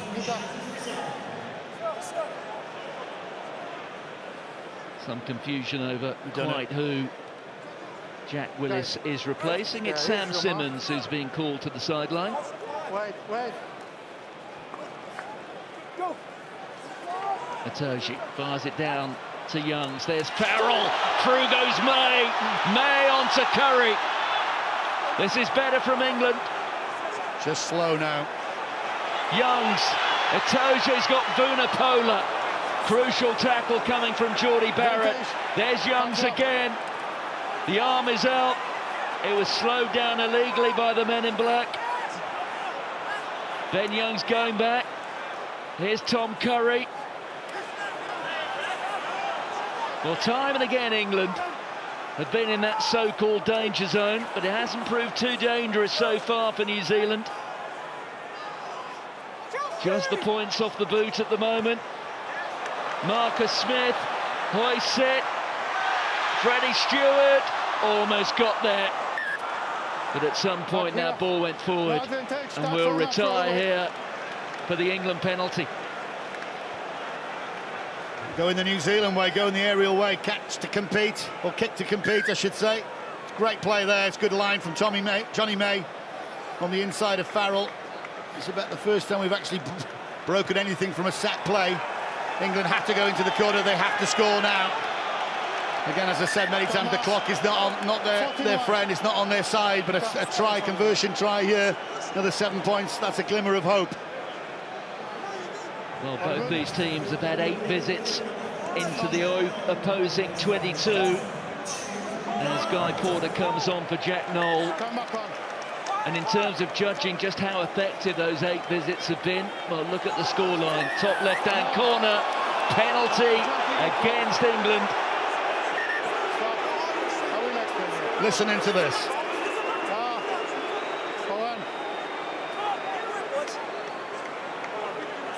Marius Toja goes up. Captain, I just want to explain it.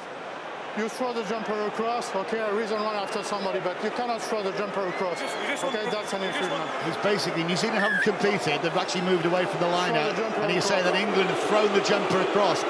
I don't quite agree with that, because if there's nothing to compete about, you are obviously going to go that way.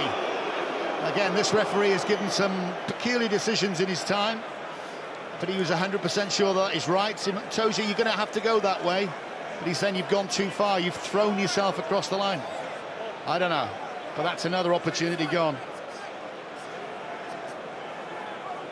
So Samasoni Takeaho.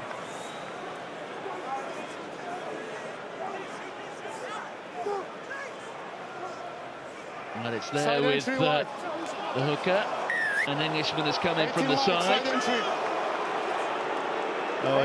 Will Stewart has been penalised. The bar tight head. And I think that was England's big chance, a choice to take points. We've still got 12 minutes to go, but again, you don't get many chances for a 5-metre line out and to do some stuff off it. And again, New Zealand will just pump this up with Moanga. That's a good kick. That's a great kick. And again, they will walk to this line out. They pre-call it. They'll catch and drive. Penny, for your thoughts. No side entry, please. Penny for his thoughts, and Joe Schmidt next to him. Job well done.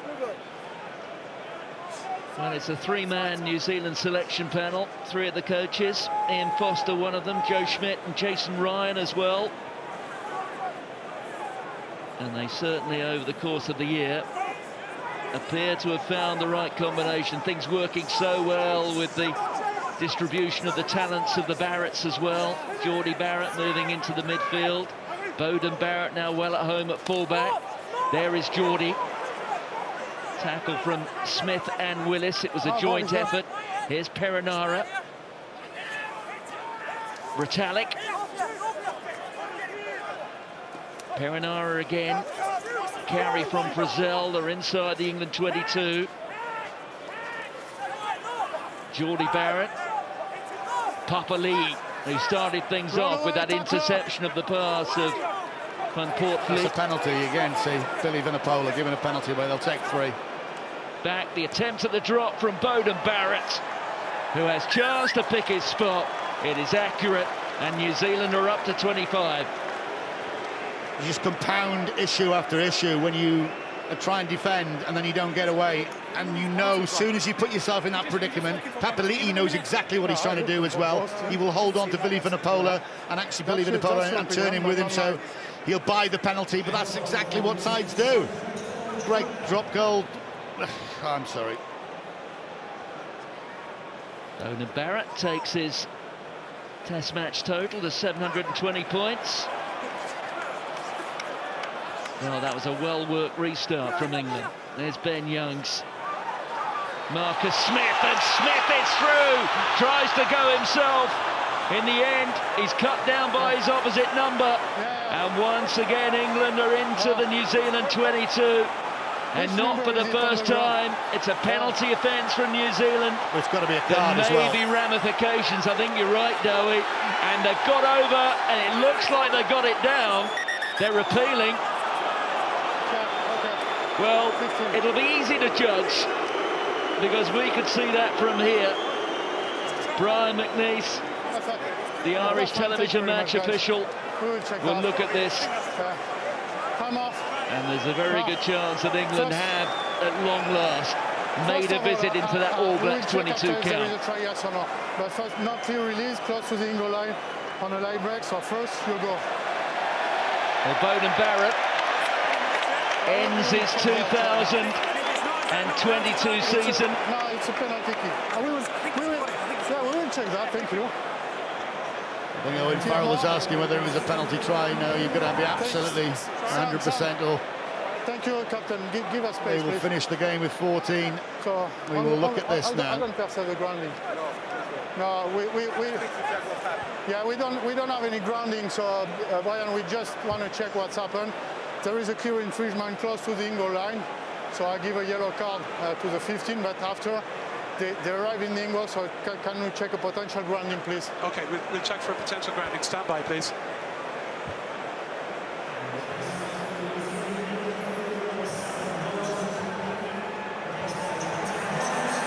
But at some point, has that ball hit the turf?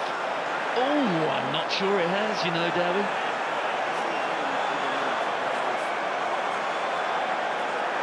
It only has to touch the white. But there's a big All Blacks mitt underneath it.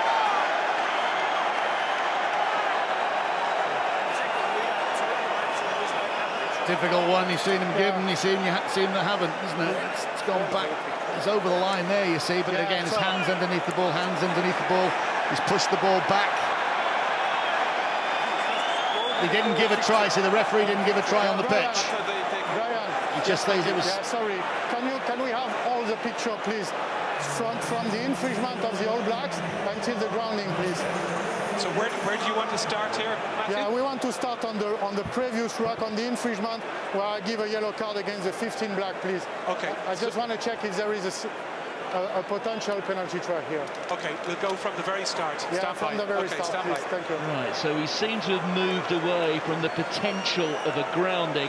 Now potentially penalty try. A penalty try. That's what Owen Farrell was asking for, I'm sure. Is again, good tackle by Mo'unga and Geordie Barrett. That's why the pen's given, because he's holding the ball. I cannot give a penalty try here. So I cannot give a penalty try here. Penalty, there is blacks in position, and there is no white player for playing the ball. So come back on the grounding, please, now. Well, they are going to take another look at the grounding. Just stand by. They're not awarding a penalty try. Okay, Matthew. Does this at any So we have point the ball here over the line. It's catch up at the even a moment. blade It's of still up. grass? It's still up at this stage. It's still up. Well, it's the ultimate defensive effort, isn't it? The ball now touches the ground.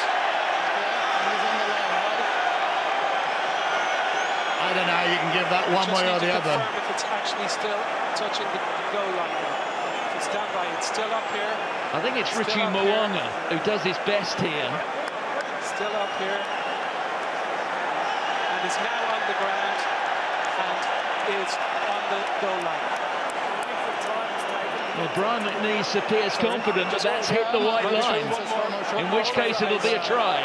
I'm happy with that, Damon, because it's a slow motion. So ball is on the line and the end. Yes. So I will award a try. Yes. Happy with that? Yes. Yeah, happy. Ball is on the line, we confirm. That's right? Yes. Ryan, okay, thank you. I will award the try.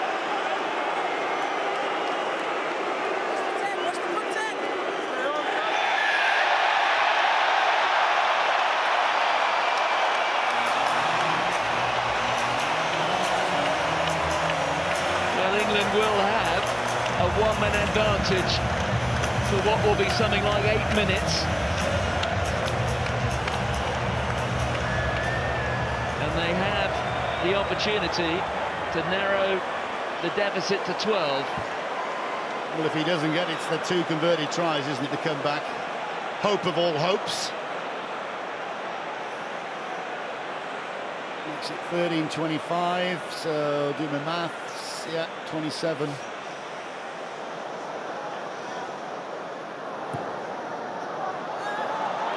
Well, it's 2 converted tries to tie things up now. But again, England doing well here. Again, it comes from Marcus Smith. That's, you know, he is the spark. I'm sorry, he can spark things. He can make England's backline different if he's given the choice and the chance, but he has to have a good 12 and 13 with him. But again, England need to be strong on this, and they need to attack straight away with 8 minutes left, and New Zealand can mess around with a kick-off and just keep England there. That's what they want now. Billy, you need a big rappel, big carry here, mate. Well, on a day when not everything has gone right for England, and indeed the graphics and the clocks, I can tell you that that clock there is about 12 or 13 seconds behind, so it says we've got 7.5 minutes left. We'll take about a dozen seconds off that for absolute accuracy. Good offload there from Ribbons to Mako Vunipola. You can see Hoskins Sotutu with the blonde flecks in his hair. Here's Marcus Smith with space onto Porter. May having to apply the brakes before accelerating again. Ben Youngs onto Atojo. Here's Henry Slade. Ribbons, great offload.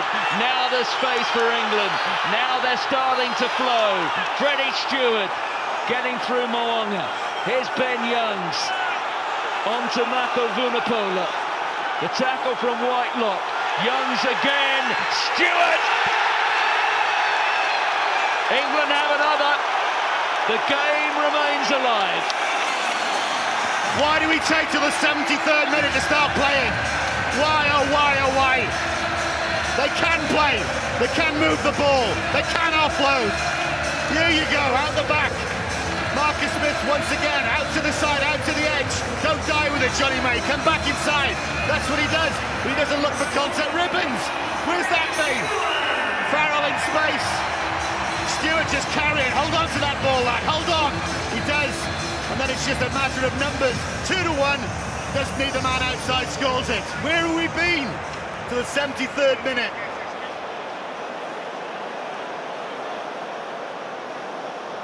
Well, this one has to go for England.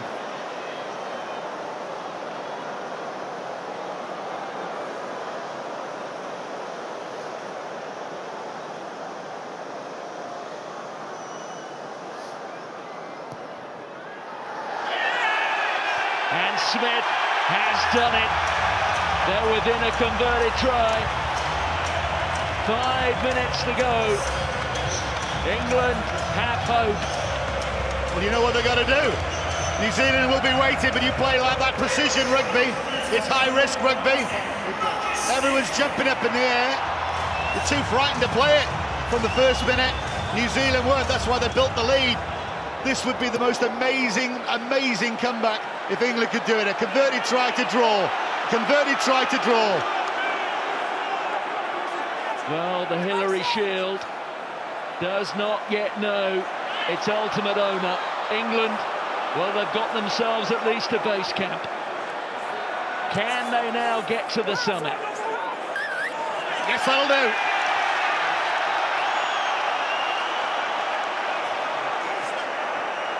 Five minutes. Grimacing. It's the Blacks that are slow now. The Blacks that are shell-shocked. Sweet Chariot sings and realms around. Well, remember that clock is about 19 or 20 seconds behind the stadium clock, and it is the stadium clock which is the accurate one. So we now are inside the last 4 minutes. Jamie George has to get it spot on. He gets it to Ribbons. Here's Marcus Smith. Captain Marvellous there. Owen Farrell, cap number 100 today. Vunipola, Smith. Here's Stewart.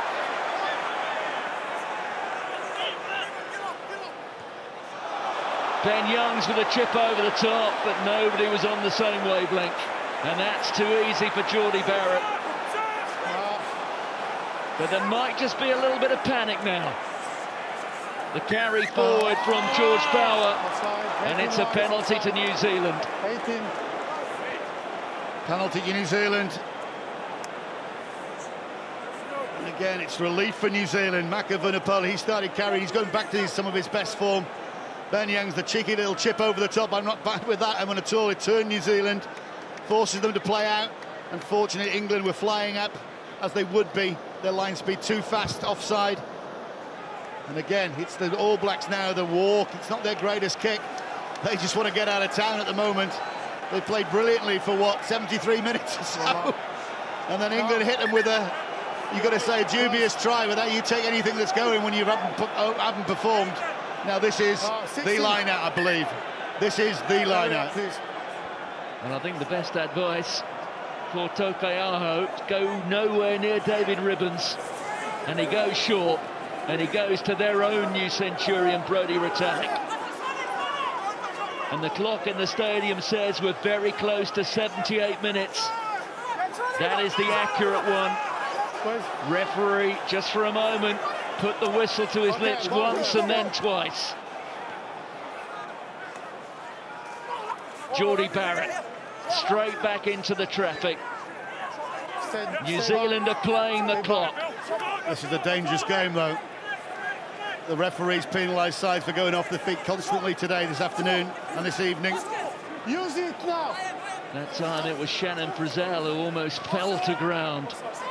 Perinara, the chip over the top. Gives an opportunity for Johnny May to run, who got through the tackle of Satutu. Here's Billy Vunipola, Marcus Smith, out there to Curry. A crescendo. Slade out to Porter. England are within 5. The clock says we're approaching the final minute. David Ribbons, what a finish. Vunipola, who would have thought? England within a matter of inches of a possible draw here. Ben Youngs up there to Stewart. Oh, yes! And the hand is up there from the referee, Renal. And he's going to call on Brian McNeice. Listen in. Have England done it? It's that man, Will Stewart. He doesn't look, he's looking, has he dropped it? He doesn't think he's done it. Brian. Yes, Matthew. So ball go over the line. I think it's a grounding. I just want to check it, please. Okay. So He thinks it's a grounding. A try, is it? Yeah, and we have an offside where we check a potential try. If not, there is an offside by Black. Well, there's also, if there's no try, there is an England penalty.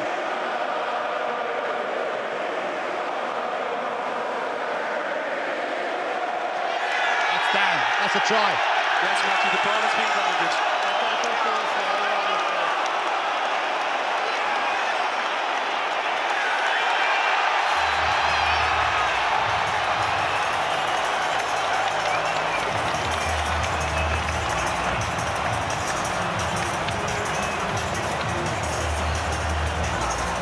Have you seen a comeback of this sort of magnitude?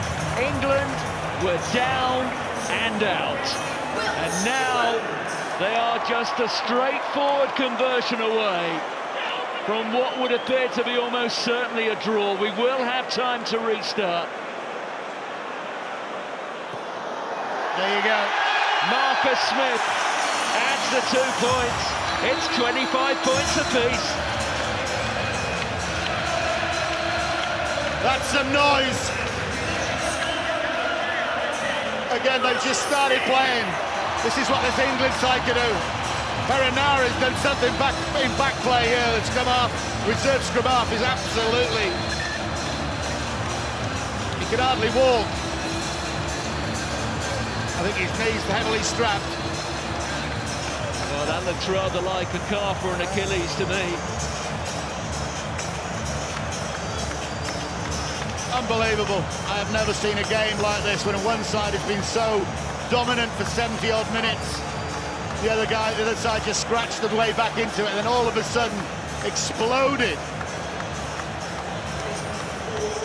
Well, New Zealand, remember, they're down to 14.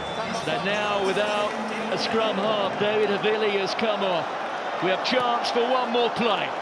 Possession, absolutely crucial.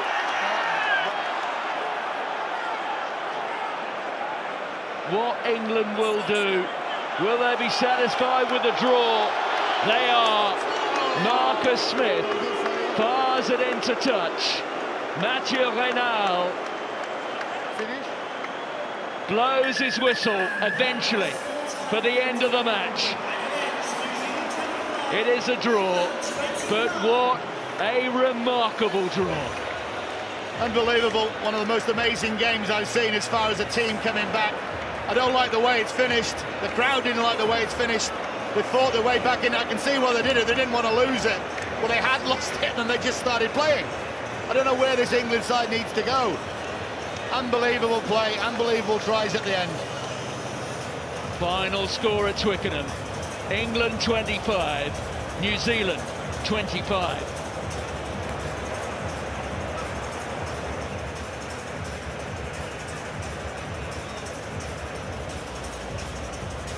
Well, the Hillary Shield will be presented, given that the Hillary Shield wasn't actually competed for in that World Cup semi-final. It will be retained by New Zealand, but that is but a detail on what has been a remarkable early evening. Somehow, down and out, apparently beaten, England have fought back. They may not have made their season, but for another week, they've saved it. They certainly have, and he's all smiles at the moment, but I tell you what, that 70-odd minutes, he wasn't smiling there, he was scowling. Nothing was going right for them until they started to play. You know, not lost for words, but we've got a good scrum, we've got a good line out. You've seen the way New Zealand pulled England all over the place with the kick pass. And they were just grasping it, and any hope to try and get back in. They just, right, we've had enough of this and we're going to start it. And they did start it, and they offloaded it and they kept strong, and it all came from me, from Smith as well, being at 10, putting Tuilagi through gaps and whatever. You know, it's possible. We know these lads are good players, but sometimes I don't think they're given enough leash. You know, play the moment, play what's in front of you. Got blown away for 70 minutes and then they nearly won it right at the end. So superb game, I think, for the neutral. Well, there's no doubt who goes away this evening feeling the better about it. It's England. New Zealand will feel that they threw that away, but that was the man who in the end had that vital touch. Will Stewart, Mana Tuilagi, Rieko Ioane. Old foes but underneath it all, firm friends. And they are likely to renew rivalries in France in 2023.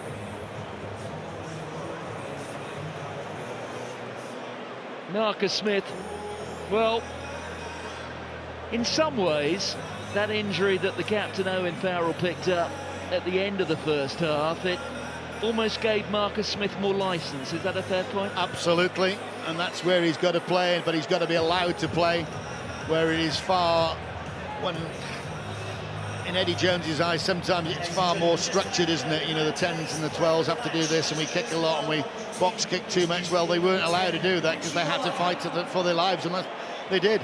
And that's where he plays. He plays for Harlequins like that. He's going to play for England like that. Well, through it all, we also have a player of the match, and that man, Richie Mo'unga. We'll be speaking to our reporter Sonia McLaughlin in a couple of moments' time. There is Sam Whitelock. Just two men in World Rugby have played more Test rugby than him. One, of course, the great All Black, the former captain, Richie McCaw. Sam Whitelock now just 5 caps behind. Alan Wynne-Jones, another. There's Owen Farrell, who, despite that injury, and despite the opportunity that it gave to Marcus Smith, had some nice touches. But Richie Mo'unga is now down there speaking to Sonia.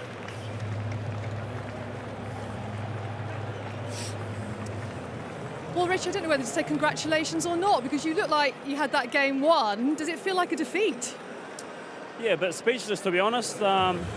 We put some awesome things together there in that first 60, and then the realities of a test match come back and bite you, you know. Credit to this England team. They don't go away, and it just shows how classy they are. What was happening to you in that last quarter? Yeah, we got put under pressure a bit, you know, ill-discipline, got put us back in our own half. And then we leaked, you know, a penalty and 2 tries, and then all of a sudden the game's in the balance. So, you know, that's footy. It's a bit disappointing, to be honest, though. It's not the way we wanted to finish our tour, but nevertheless, there were some awesome things in there, especially in that first half. Marcus Smith clearly chose to kick the ball off at the end there, not try and go for the win, because is that in almost a respect to the All Blacks? Because we know what you can do given late ball.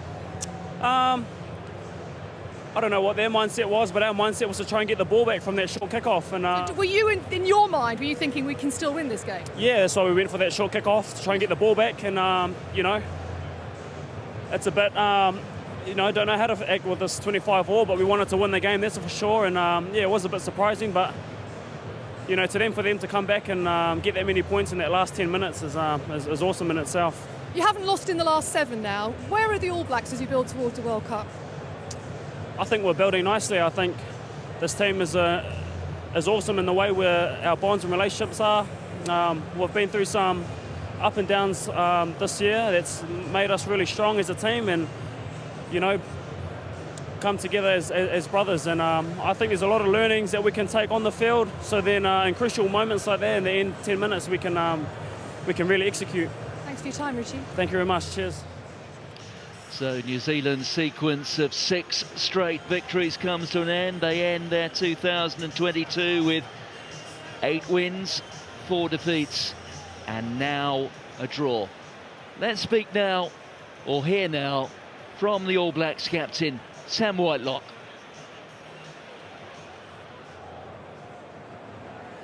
Just chatting to Richie Mo'unga there, he didn't, a bit speechless. Does it feel like a defeat? Yeah. We wanted to come out here and win, and we didn't do that, so it felt like we were really good for the first 60, and then we just shut up shop and forgot to play. During your last few test matches, you have had a bit of a late wobble in games. Teams have come back at you, and England have done exactly that today. What's going on there, do you think? It just shows that teams don't go away, and England did that tonight. They didn't go away and went in swings and bouts. Like, we had the momentum at the start, and then they came back and squeezed us a little bit. They probably didn't get the reward on the scoreboard, but just shows when they had the momentum at the end, they were scoring tries.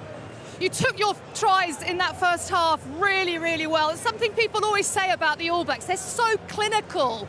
Where does that come from? Yeah, I felt like we were clinical at the start, but at the same time, we weren't at the end. You know, we had opportunities with the ball with 5 minutes to go, and we're just coughing up, giving away penalties, and that was giving away points. So it's the end of the season for us, but it's something that we're going to have a good look over the holiday break. And how do you reflect on your season as a whole? 4 defeats as you head towards the World Cup, which is actually only 10 months away. Yeah, this game probably summed it up. It had that bit of a yuck feeling to it. You know, it was there for the taking, we just didn't take it, so that's something that we're going to have to get better at. Yeah, appreciate your time. Thank you. Well, England have one more test match. That comes up next week against South Africa. 5 wins, 5 defeats and a draw. Well, now let's catch up with the new England Centurion, their captain, Owen Farrell. Owen, take us into your mindset, that final kick-off, because Marcus Smith hoofed the ball out. Were you tempted to go for the win? I think it depended where we had the ball. It was a pretty difficult place to get anything going from. They were piling bodies in. We had a load of bodies off feet. So I think in the end it was the right decision, I think. It was a phenomenal last sort of 15, 20 minutes from England. Where were you in the first half?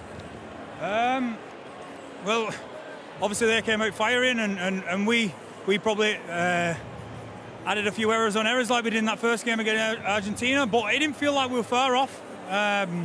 Probably 1 or 2%, but 1 or 2% against New Zealand's a big drop off. And what we did do was we stayed calm, and we believed the whole way through. And for that, I'm really proud of the boys. Yeah, you got a new sort of little star there, haven't you, in Will Stewart? Yeah, I know. He scored 2 tries as soon as he came on. Yeah, he's a great player, and we're glad to have him back. What does it say about this team and the way you are trying to develop that you found your feet finally in that last sort of period? We're growing. This team's not been together too long, and we feel like we're getting tighter. We feel like we're getting closer on the field as well as off it, and we're starting to understand each other that bit more. And we feel like every week we have together, we get better. And you know, that got tested today, but we stuck to it and we believed in it, which was I thought was brilliant. And that try from Freddie Stewart, was that the perfect example of that? Just when you hit your straight, clicked and executed that beautifully. Yeah, we're a team that wants to go at the other teams. We don't want to wait for opportunities and wait for mistakes to be able to. And that was a glimpse of it today. And just, I know you hate talking about yourself, but coming out to celebrate your 100th cap at Twickenham, we had this smoke and you were standing next to Brodie Retallick. What was that like? No, it's special. I mean, it's hard to take it in during the week when you've got a big game like this at hand. But I'm unbelievably grateful to have it here today in front of this crowd, which was phenomenal today. And we're going to need them next week. And have my family and friends here was brilliant. But as I said during the week, and I said talking to the boys about the exciting bits in front of us, where we can take this team, and that's what I can't wait for now. Thanks, Owen. Cheers, thank you. So Mako Vunipola, one of those men who came off the bench who played such a role in turning that around and sealing what in the end was a most unlikely draw. Chance to reflect on England and where they are. Today, a draw with New Zealand.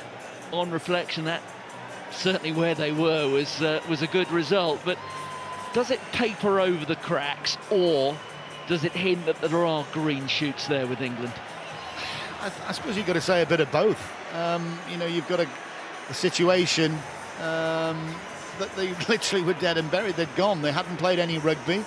They give away penalties. They're losing a few line-outs with the New Zealand guys, but they were still creating tries and scoring great tries off England mistakes, and England couldn't change. They didn't want to change the way they played. Well, they had to. Again, they talk about the last quarter. It was about 70 minutes they had to change. And as soon as they loosen up a little bit and play it's a risky game because you're playing offloads, but you're going forward, you're carrying the ball, you're comfortable with it. Well, this is what you train for. Moments like this, but you couldn't have dreamed this. 100 games with the All Blacks so dominant that they were going to fall away. So that's an alarming thing for the All Blacks to work on. It's the end of their season. England got one massive test against the South Africans. Rassie Erasmus will have those boys really pumped up for that. But again, it just shows if the right people play in the right positions, and I say Marcus Smith, He really has to be has to start at 10, and I know he starts at 10, but just control matters. You know, you see these guys with the stepping and the ability they've got, the Ioannis and the Barretts in the midfield and Mwangas, they've got a step and they've got a pace. Yes, they ran out of juice in the end, but that's the way they play. So it's credit to England to come back, but England, you have to do a little bit better at the start of games and play a bit like them. You can put an 80 minutes performance like that, we'll be back to the semi-final victory against them.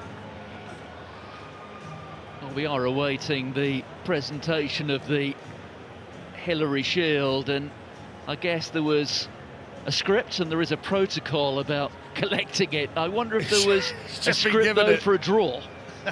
Anyway, you'd have got a lot of money, wouldn't you, on that? When what were they down? So it doesn't really matter. You would have got a lot of money. I think the presentations happened possibly inside somewhere. It's a mooted celebration because you could see on Retalic's face it was just shell-shocked in a sense that they just couldn't believe that England came back into it. So it is New Zealand who retain the Hillary Shield. Chris Robshaw, from a decade and a fortnight ago, remains the only England captain to have lifted that trophy. Well, England, they almost climbed the mountain in that second half. They came so close, but what a result, and how does this set things up for 2023? Final score at Twickenham, England 25, New Zealand 25. From all of us here at the home of English rugby, bye-bye.